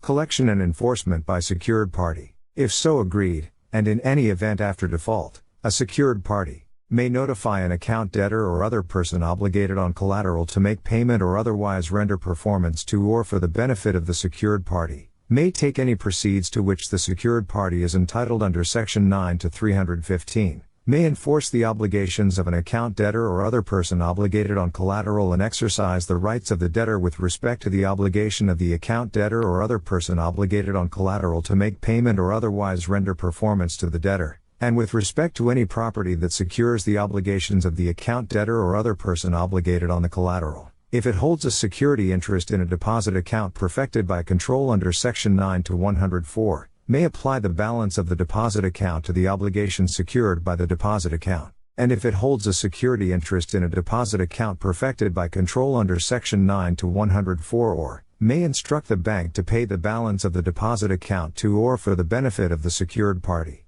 if necessary to enable a secured party to exercise under subsection the right of a debtor to enforce a mortgage non-judicially. The secured party may record in the office in which a record of the mortgage is recorded a copy of the security agreement that creates or provides for a security interest in the obligation secured by the mortgage, and the secured party's sworn affidavit in recordable form stating that a default has occurred with respect to the obligation secured by the mortgage, and the secured party is entitled to enforce the mortgage non-judicially. A secured party shall proceed in a commercially reasonable manner if the secured party undertakes to collect from or enforce an obligation of an account debtor or other person obligated on collateral, and is entitled to charge back uncollected collateral or otherwise to full or limited recourse against the debtor or a secondary obligor. A secured party may deduct from the collections made pursuant to subsection reasonable expenses of collection and enforcement, including reasonable attorney's fees and legal expenses incurred by the secured party. This section does not determine whether an account debtor, bank, or other person obligated on collateral owes a duty to a secured party. Section 9 to 608.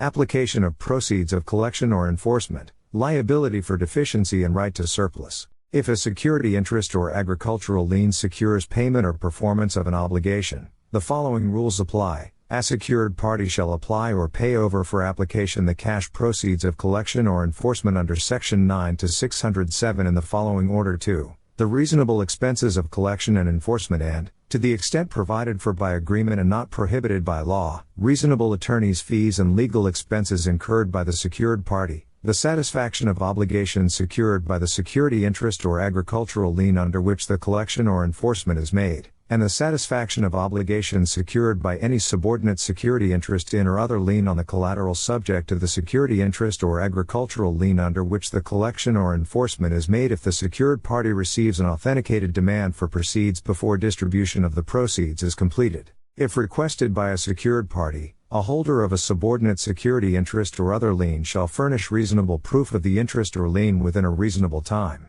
Unless the holder complies, the secured party need not comply with the holder's demand under paragraph. A secured party need not apply or pay over for application non-cash proceeds of collection and enforcement under Section 9 to 607 unless the failure to do so would be commercially unreasonable. A secured party that applies or pays over for application non-cash proceeds shall do so in a commercially reasonable manner. A secured party shall account to and pay a debtor for any surplus, and the obligor is liable for any deficiency. If the underlying transaction is a sale of accounts, chattel paper, payment intangibles, or promissory notes, the debtor is not entitled to any surplus, and the obligor is not liable for any deficiency. Section 9 to 609.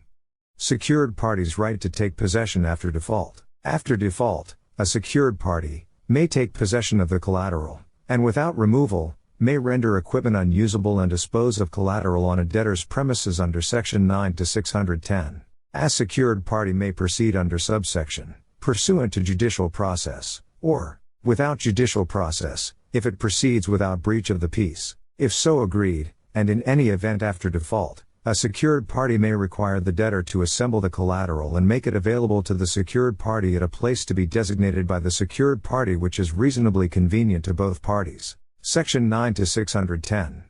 Disposition of collateral after default. After default, a secured party may sell, lease, license, or otherwise dispose of any or all of the collateral in its present condition or following any commercially reasonable preparation or processing. Every aspect of a disposition of collateral, including the method, manner, time, place, and other terms, must be commercially reasonable. If commercially reasonable, a secured party may dispose of collateral by public or private proceedings, by one or more contracts, as a unit or in parcels, and at any time and place and on any terms. A secured party may purchase collateral at a public disposition or at a private disposition only if the collateral is of a kind that is customarily sold on a recognized market or the subject of widely distributed standard price quotations. A contract for sale, lease, license, or other disposition includes the warranties relating to title, possession, quiet enjoyment, and the like, which by operation of law accompany a voluntary disposition of property of the kind subject to the contract.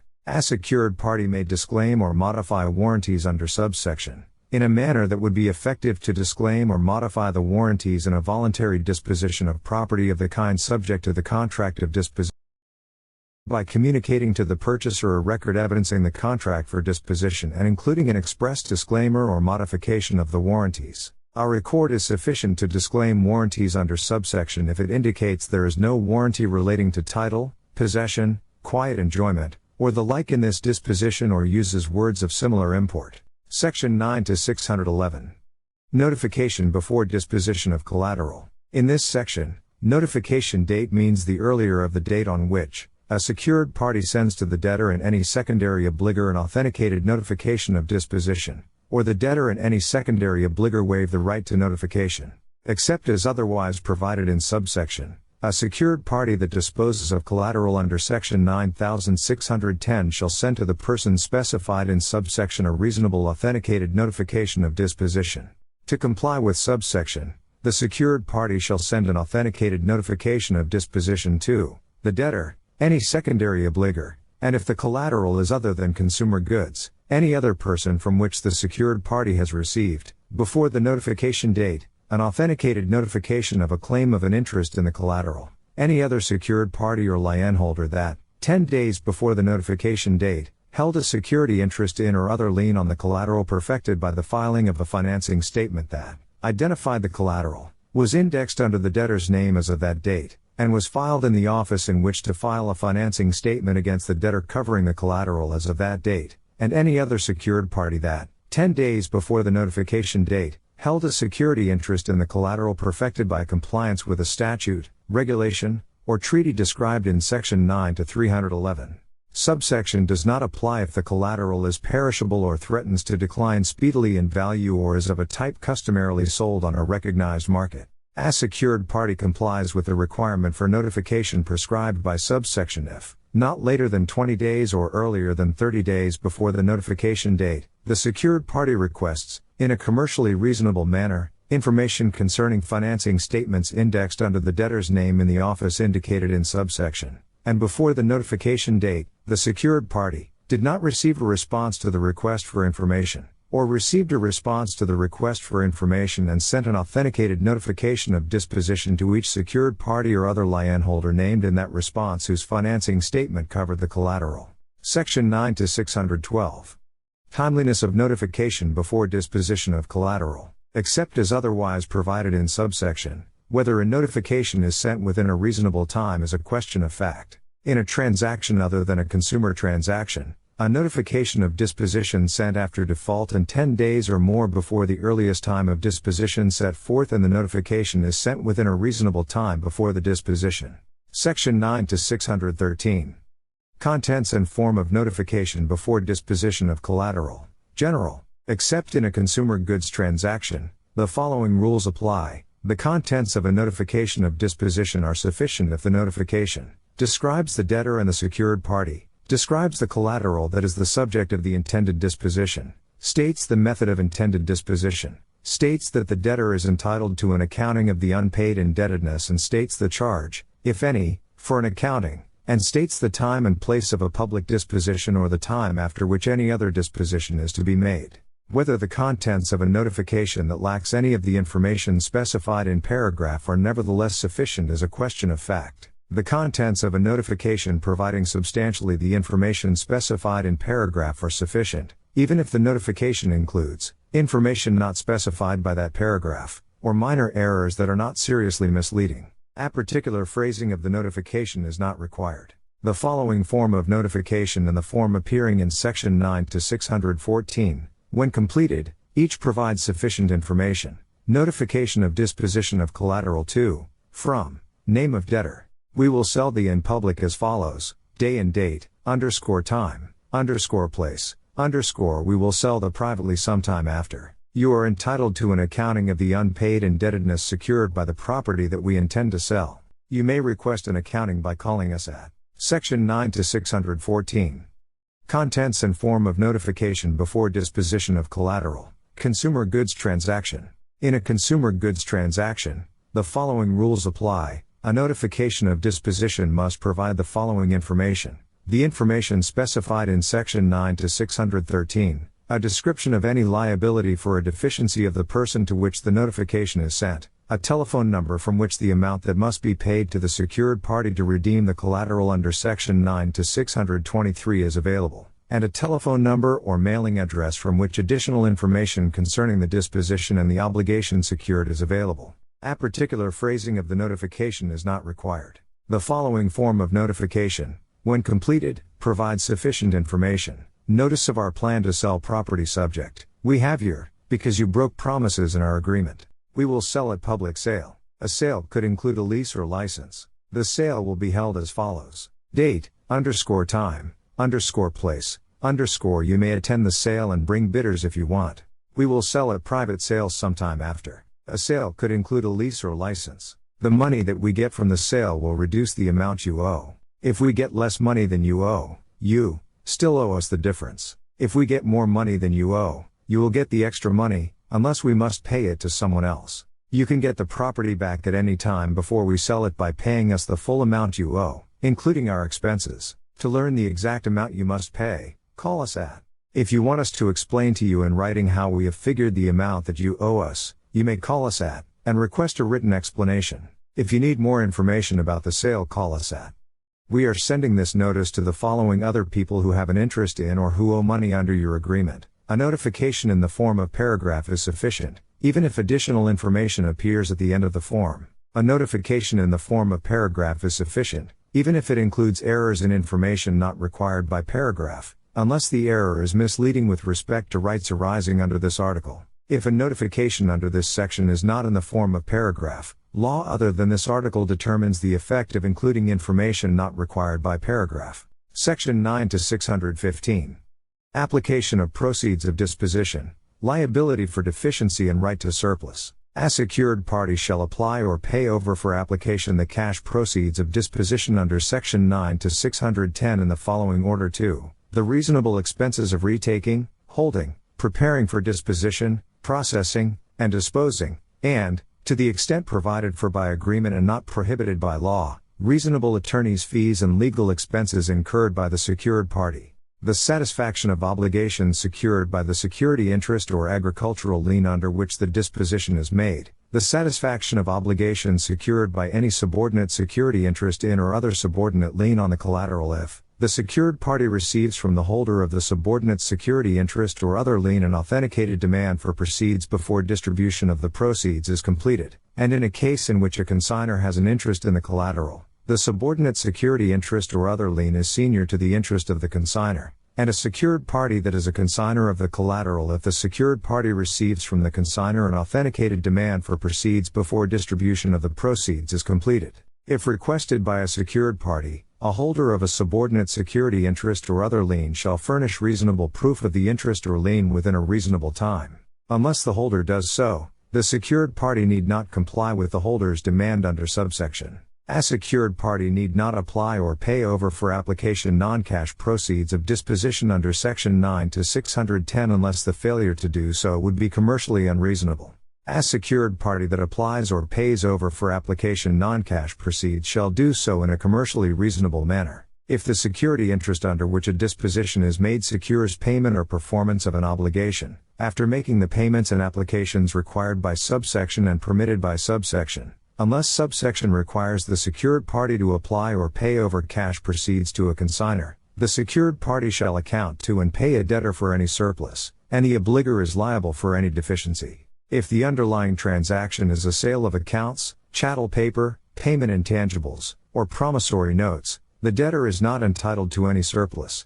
and the obligor is not liable for any deficiency. The surplus or deficiency following a disposition is calculated based on the amount of proceeds that would have been realized in a disposition complying with this part to a transferee other than the secured party, a person related to the secured party, or a secondary obligor if the transferee in the disposition is the secured party, a person related to the secured party, or a secondary obligor, and the amount of proceeds of the disposition is significantly below the range of proceeds that a complying disposition to a person other than the secured party, a person related to the secured party, or a secondary obligor would have brought. A secured party that receives cash proceeds of a disposition in good faith and without knowledge that the receipt violates the rights of the holder of a security interest or other lien that is not subordinate to the security interest or agricultural lien under which the disposition is made, takes the cash proceeds free of the security interest or other lien, is not obligated to apply the proceeds of the disposition to the satisfaction of obligations secured by the security interest or other lien, and is not obligated to account to or pay the holder of the security interest or other lien for any surplus. Section 9 to 616.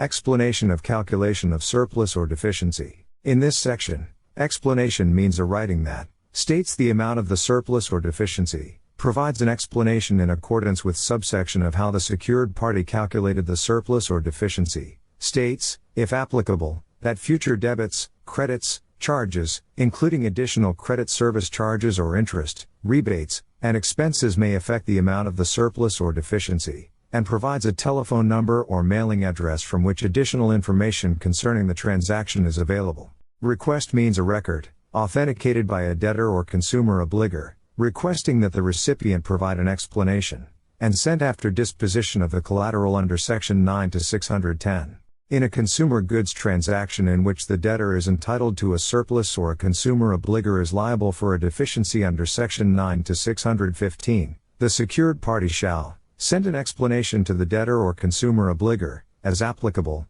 after the disposition and before or when the secured party accounts to the debtor and pays any surplus or first makes written demand on the consumer obligor after the disposition for payment of the deficiency, and within 14 days after receipt of a request, or in the case of a consumer obligor who is liable for a deficiency, within 14 days after receipt of a request, sent to the consumer obligor a record waiving the secured party's right to a deficiency. To comply with subsection, a writing must provide the following information in the following order: the aggregate amount of obligations secured by the security interest under which the disposition was made, and, if the amount reflects a rebate of unearned interest or credit service charge, an indication of that fact, calculated as of a specified date. If the secured party takes or receives possession of the collateral after default, not more than 35 days before the secured party takes or receives possession, or if the secured party takes or receives possession of the collateral before default or does not take possession of the collateral,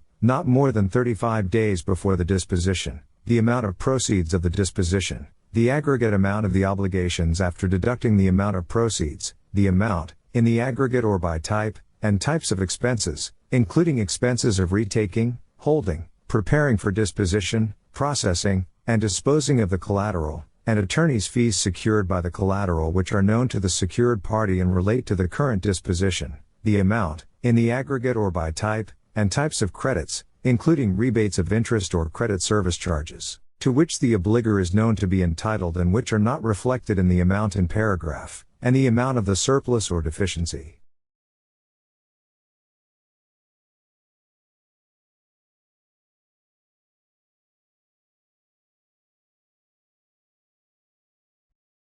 A particular phrasing of the explanation is not required. An explanation complying substantially with the requirements of subsection is sufficient, even if it includes minor errors that are not seriously misleading. A debtor or consumer obligor is entitled without charge to one response to a request under this section during any 6-month period in which the secured party did not send to the debtor or consumer obligor an explanation pursuant to subsection. The secured party may require payment of a charge not exceeding $25 for each additional response. Section 9 to 617. Rights of transferee of collateral. A secured party's disposition of collateral after default transfers to a transferee for value all of the debtor's rights in the collateral, discharges the security interest under which the disposition is made, and discharges any subordinate security interest or other subordinate lien. A transferee that acts in good faith takes free of the rights and interests described in subsection, even if the secured party fails to comply with this article or the requirements of any judicial proceeding. If a transferee does not take free of the rights and interests described in subsection, the transferee takes the collateral subject to the debtor's rights in the collateral. the security interest or agricultural lien under which the disposition is made, and any other security interest or other lien. Section 9 to 618. Rights and duties of certain secondary obligors. A secondary obligor acquires the rights and becomes obligated to perform the duties of the secured party after the secondary obligor receives an assignment of a secured obligation from the secured party, receives a transfer of collateral from the secured party and agrees to accept the rights and assume the duties of the secured party, or is subrogated to the rights of a secured party with respect to collateral. An assignment, transfer, or subrogation described in subsection is not a disposition of collateral under Section 9 to 610, and relieves the secured party of further duties under this article. Section 9 to 619. Transfer of record or legal title. In this section, transfer statement means a record authenticated by a secured party stating that the debtor has defaulted in connection with an obligation secured by specified collateral, that the secured party has exercised its post-default remedies with respect to the collateral, that, by reason of the exercise, a transferee has acquired the rights of the debtor and the collateral, and the name and mailing address of the secured party, debtor, and transferee. A transfer statement entitles the transferee to the transfer of record of all rights of the debtor and the collateral specified in the statement in any official filing, recording, registration, or certificate of title system covering the collateral. If a transfer statement is presented with the applicable fee and request form to the official or office responsible for maintaining the system, the official or office shall accept the transfer statement, promptly amend its records to reflect the transfer, and if applicable, issue a new appropriate certificate of title in the name of the transferee. A transfer of the record or legal title to collateral to a secured party under subsection or otherwise is not of itself a disposition of collateral under this article and does not of itself relieve the secured party of its duties under this article. Section 9 to 620. Acceptance of collateral in full or partial satisfaction of obligation. Compulsory disposition of collateral. Except as otherwise provided in subsection, a secured party may accept collateral in full or partial satisfaction of the obligation it secures only if the debtor consents to the acceptance under subsection. The secured party does not receive, within the time set forth in subsection, a notification of objection to the proposal authenticated by a person to which the secured party was required to send a proposal under Section 9 to 621, or any other person, other than the debtor, holding an interest in the collateral subordinate to the security interest that is the subject of the proposal. If the collateral is consumer goods, the collateral is not in the possession of the debtor when the debtor consents to the acceptance, and subsection does not require the secured party to dispose of the collateral or the debtor waives the requirement pursuant to Section 9 to 624. A purported or apparent acceptance of collateral under this section is ineffective unless the secured party consents to the acceptance in an authenticated record or sends a proposal to the debtor, and the conditions of subsection are met. For purposes of this section, a debtor consents to an acceptance of collateral in partial satisfaction of the obligation it secures only if the debtor agrees to the terms of the acceptance in a record authenticated after default, and a debtor consents to an acceptance of collateral in full satisfaction of the obligation it secures only if the debtor agrees to the terms of the acceptance in a record authenticated after default or the secured party sends to the debtor after default a proposal that is unconditional or subject only to a condition that collateral not in the possession of the secured party be preserved or maintained. In the proposal, proposes to accept collateral in full satisfaction of the obligation it secures, and does not receive a notification of objection authenticated by the debtor within 20 days after the proposal is sent. To be effective under subsection, a notification of objection must be received by the secured party, in the case of a person to which the proposal was sent pursuant to Section 9 to 621, within 20 days after notification was sent to that person, and in other cases, within 20 days after the last notification was sent pursuant to Section 9 to 621, or if a notification was not sent, before the debtor consents to the acceptance under subsection. A secured party that has taken possession of collateral shall dispose of the collateral pursuant to Section 9610 within the time specified in subsection F. 60% of the cash price has been paid in the case of a purchase money security interest in consumer goods, or 60% of the principal amount of the obligation secured has been paid in the case of a non-purchase money security interest in consumer goods. To comply with subsection, the secured party shall dispose of the collateral within 90 days after taking possession, or within any longer period to which the debtor and all secondary obligors have agreed in an agreement to that effect entered into and authenticated after default. In a consumer transaction, a secured party may not accept collateral in partial satisfaction of the obligation it secures. Section 9 to 621.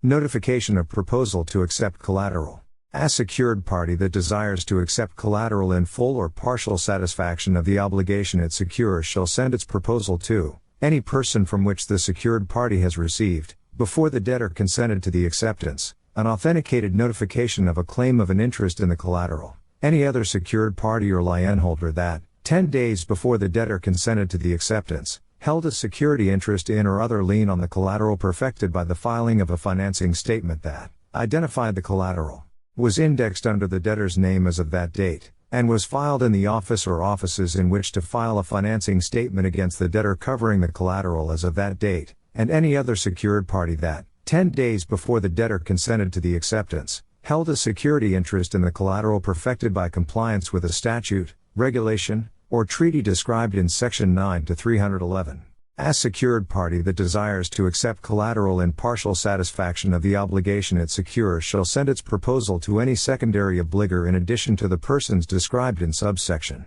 Section 9 to 622.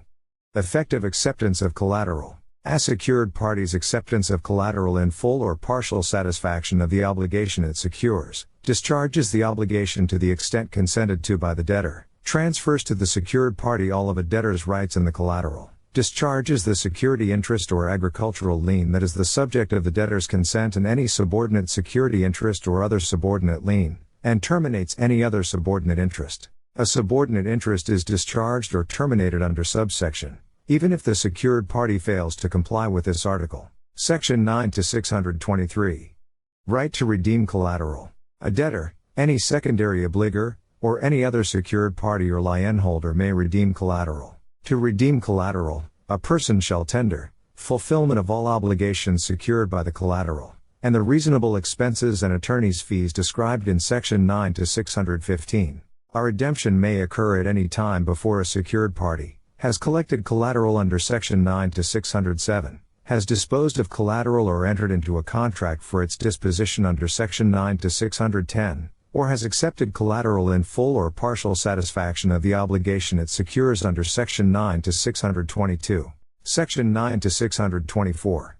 Waiver. A debtor or secondary obligor may waive the right to notification of disposition of collateral under Section 9611 only by an agreement to that effect entered into and authenticated after default. A debtor may waive the right to require disposition of collateral under Section 9 to 620 only by an agreement to that effect entered into and authenticated after default. Except in a consumer goods transaction, a debtor or secondary obligor may waive the right to redeem collateral under Section 9 to 623 only by an agreement to that effect entered into and authenticated after default. Section 9 to 625. Remedies for secured parties' failure to comply with Article. If it is established that a secured party is not proceeding in accordance with this article, a court may order or restrain collection, enforcement, or disposition of collateral on appropriate terms and conditions, subject to subsections, and a person is liable for damages in the amount of any loss caused by a failure to comply with this article. Loss caused by a failure to comply may include loss resulting from the debtor's inability to obtain,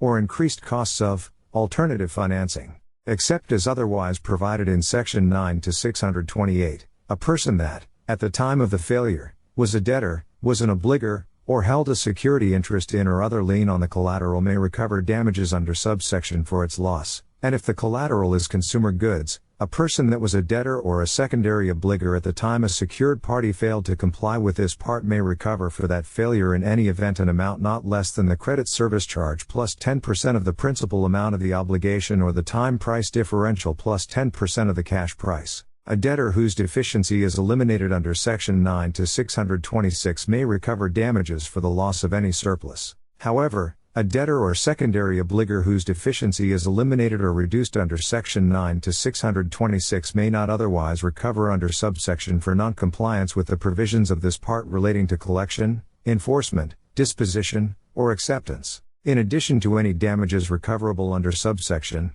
the debtor, consumer obligor, or person named as a debtor in a filed record, as applicable, may recover $500 in each case from a person that fails to comply with Section 9 to 208, fails to comply with Section 9 to 209, files a record that the person is not entitled to file under Section 9 to 509, fails to cause the secured party of record to file or send a termination statement as required by Section 9513 or fails to comply with Section 9 to 616 and whose failure is part of a pattern, or consistent with a practice, of non-compliance, or fails to comply with Section 9 to 616. A debtor or consumer obligor may recover damages under subsection and, in addition, $500 in each case from a person that, without reasonable cause, fails to comply with a request under Section 9 to 210. A recipient of a request under Section 9 to 210 which never claimed an interest in the collateral or obligations that are the subject of a request under that section has a reasonable excuse for failure to comply with the request within the meaning of this subsection.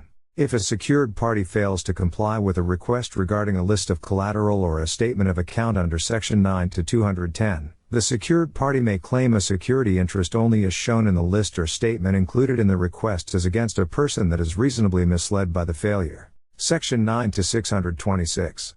Action in which deficiency or surplus is an issue. In an action arising from a transaction, other than a consumer transaction, in which the amount of a deficiency or surplus is an issue, the following rules apply. A secured party need not prove compliance with the provisions of this part relating to collection, enforcement, disposition, or acceptance unless the debtor or a secondary obligor places the secured party's compliance in issue. If the secured party's compliance is placed in issue, the secured party has the burden of establishing that the collection, enforcement, disposition, or acceptance was conducted in accordance with this part, except as otherwise provided in Section 9 to 628. If a secured party fails to prove that the collection, enforcement, disposition, or acceptance was conducted in accordance with the provisions of this part relating to collection, enforcement, disposition, or acceptance, the liability of a debtor or a secondary obligor for a deficiency is limited to an amount by which the sum of the secured obligation,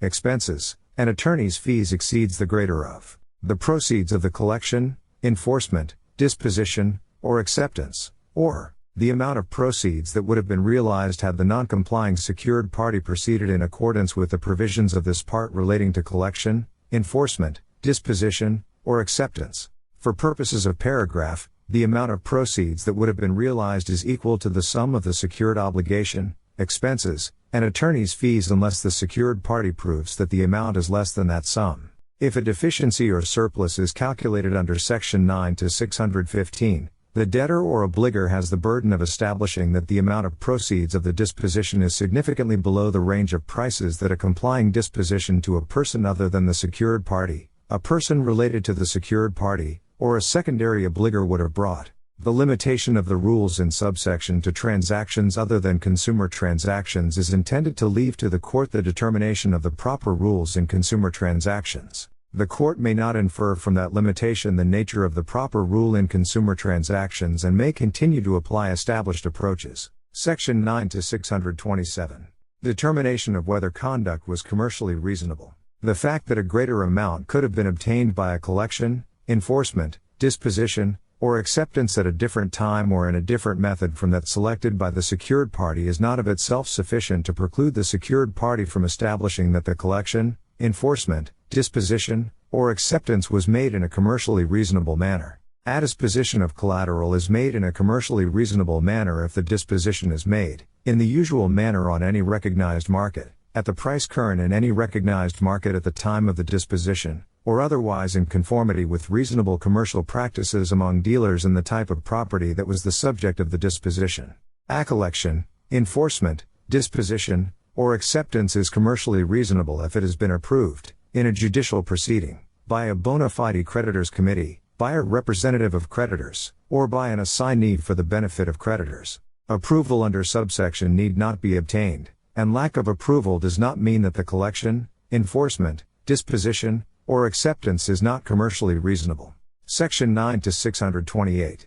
Non-liability and limitation on liability of secured party, liability of secondary obligor. Unless a secured party knows that a person is a debtor or obligor, knows the identity of the person, and knows how to communicate with the person, The secured party is not liable to the person, or to a secured party or lien holder that has filed a financing statement against the person, for failure to comply with this article, and the secured party's failure to comply with this article does not affect the liability of the person for a deficiency. A secured party is not liable because of its status as secured party, to a person that is a debtor or obligor, unless the secured party knows that the person is a debtor or obligor, the identity of the person, and how to communicate with the person, or to a secured party or lien holder that has filed a financing statement against a person, unless the secured party knows that the person is a debtor, and the identity of the person. A secured party is not liable to any person, and a person's liability for a deficiency is not affected, because of any act or omission arising out of the secured party's reasonable belief that a transaction is not a consumer goods transaction or a consumer transaction, or that goods are not consumer goods, if the secured party's belief is based on its reasonable reliance on a debtor's representation concerning the purpose for which collateral was to be used, acquired, or held, or an obligor's representation concerning the purpose for which a secured obligation was incurred. A secured party is not liable to any person under Section 9 to 625 for its failure to comply with Section 9 to 616. A secured party is not liable under Section 9 to 625 more than once with respect to any one secured obligation. Section 9 to 701. Effective date. This takes effect on July 1, 2001. Section 9 to 702. Savings clause. Except as otherwise provided in this part, this applies to a transaction or lien within its scope, even if the transaction or lien was entered into or created before this takes effect. Except as otherwise provided in subsection and sections 9 to 703 through 9 to 709, transactions and liens that were not governed by, were validly entered into or created before this takes effect, and would be subject to this if they had been entered into or created after this takes effect, and the rights, duties, and interests flowing from those transactions and liens remain valid after this takes effect, and the transactions and liens may be terminated, completed, consummated, and enforced as required or permitted by this or by the law that otherwise would apply if this had not taken effect. This does not affect an action, case, or proceeding commenced before this takes effect. Section 9 to 703. Security interest perfected before effective date. A security interest that is enforceable immediately before this takes effect and would have priority over the rights of a person that becomes a lien creditor at that time is a perfected security interest under this if, when this takes effect, the applicable requirements for enforceability and perfection under this are satisfied without further action, except as otherwise provided in Section 9 to 705, if, immediately before this takes effect, a security interest is enforceable and would have priority over the rights of a person that becomes a lien creditor at that time, but the applicable requirements for enforceability or perfection under this are not satisfied when this takes effect. The security interest is a perfected security interest for 1 year after this takes effect, remains enforceable thereafter only if the security interest becomes enforceable under Section 9 to 203 before the year expires, and remains perfected thereafter only if the applicable requirements for perfection under this are satisfied before the year expires. Section 9 to 704.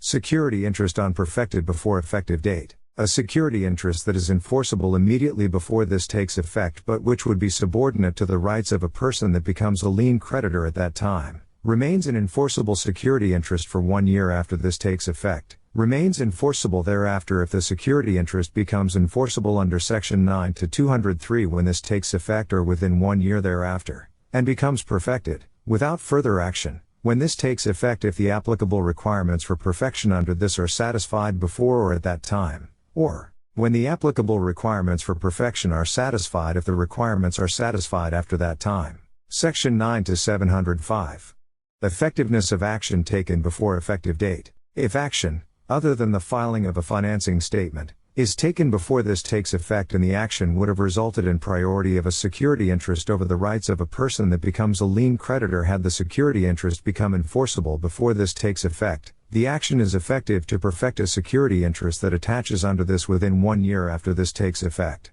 An attached security interest becomes unperfected 1 year after this takes effect unless the security interest becomes a perfected security interest under this before the expiration of that period. The filing of a financing statement before this takes effect is effective to perfect a security interest to the extent the filing would satisfy the applicable requirements for perfection under this. This does not render ineffective an effective financing statement that, before this takes effect, is filed and satisfies the applicable requirements for perfection under the law of the jurisdiction governing perfection as provided in. However, except as otherwise provided in subsections and in section 9 to 706, the financing statement ceases to be effective at the earlier of the time the financing statement would have ceased to be effective under the law of the jurisdiction in which it is filed, or June 30, 2006.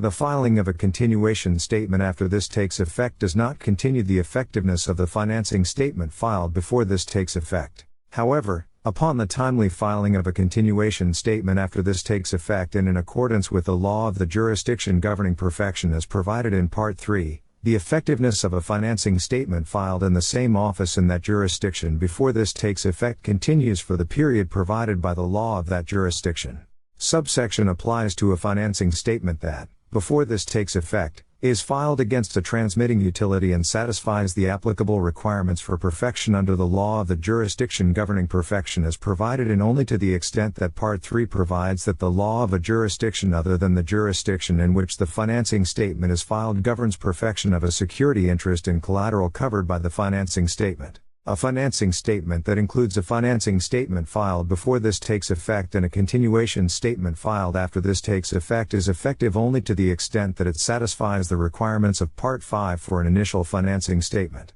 Section 9 to 706.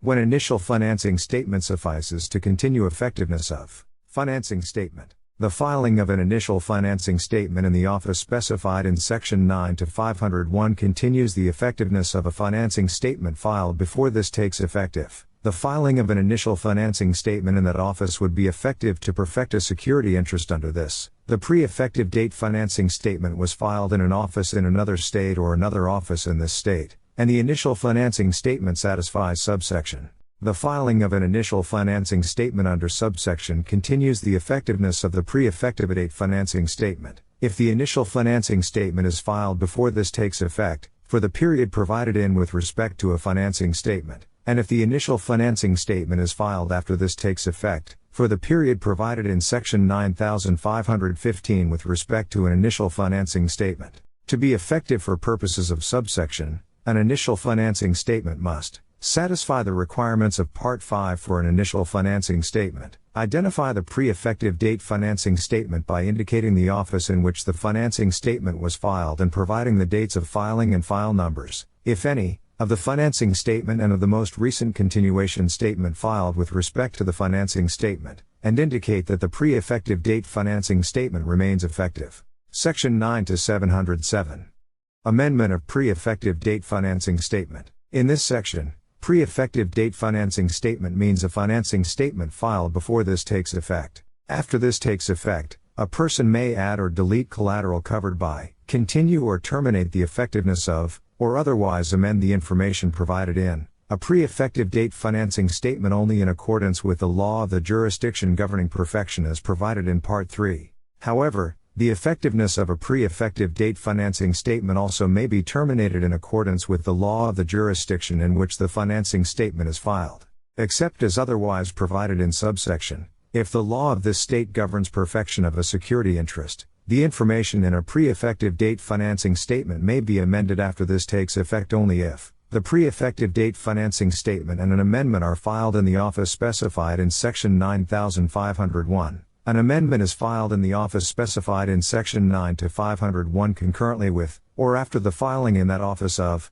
an initial financing statement that satisfies Section 9 to 706, or an initial financing statement that provides the information as amended and satisfies Section 9 to 706 is filed in the office specified in Section 9 to 501. If the law of this state governs perfection of a security interest, the effectiveness of a pre-effective date financing statement may be continued only under Section 9 to 705 and or 9 to 706. Whether or not the law of this state governs perfection of a security interest, the effectiveness of a pre-effective date financing statement filed in this state may be terminated after this takes effect by filing a termination statement in the office in which the pre-effective date financing statement is filed, unless an initial financing statement that satisfies Section 9 to 706 has been filed in the office specified by the law of the jurisdiction governing perfection as provided in Part 3 as the office in which to file a financing statement. Section 9 to 708. Persons entitled to file initial financing statement or continuation statement. A person may file an initial financing statement or a continuation statement under this part if the secured party of record authorizes the filing, and the filing is necessary under this part to continue the effectiveness of a financing statement filed before this takes effect, or to perfect or continue the perfection of a security interest. Section 9 to 709. Priority. This determines the priority of conflicting claims to collateral. However, if the relative priorities of the claims were established before this takes effect, determines priority. For purposes of Section 9 to 322, the priority of a security interest that becomes enforceable under Section 9203 of this dates from the time this takes effect if the security interest is perfected under this by the filing of a financing statement before this takes effect which would not have been effective to perfect the security interest under. This subsection does not apply to conflicting security interests each of which is perfected by the filing of such a financing statement.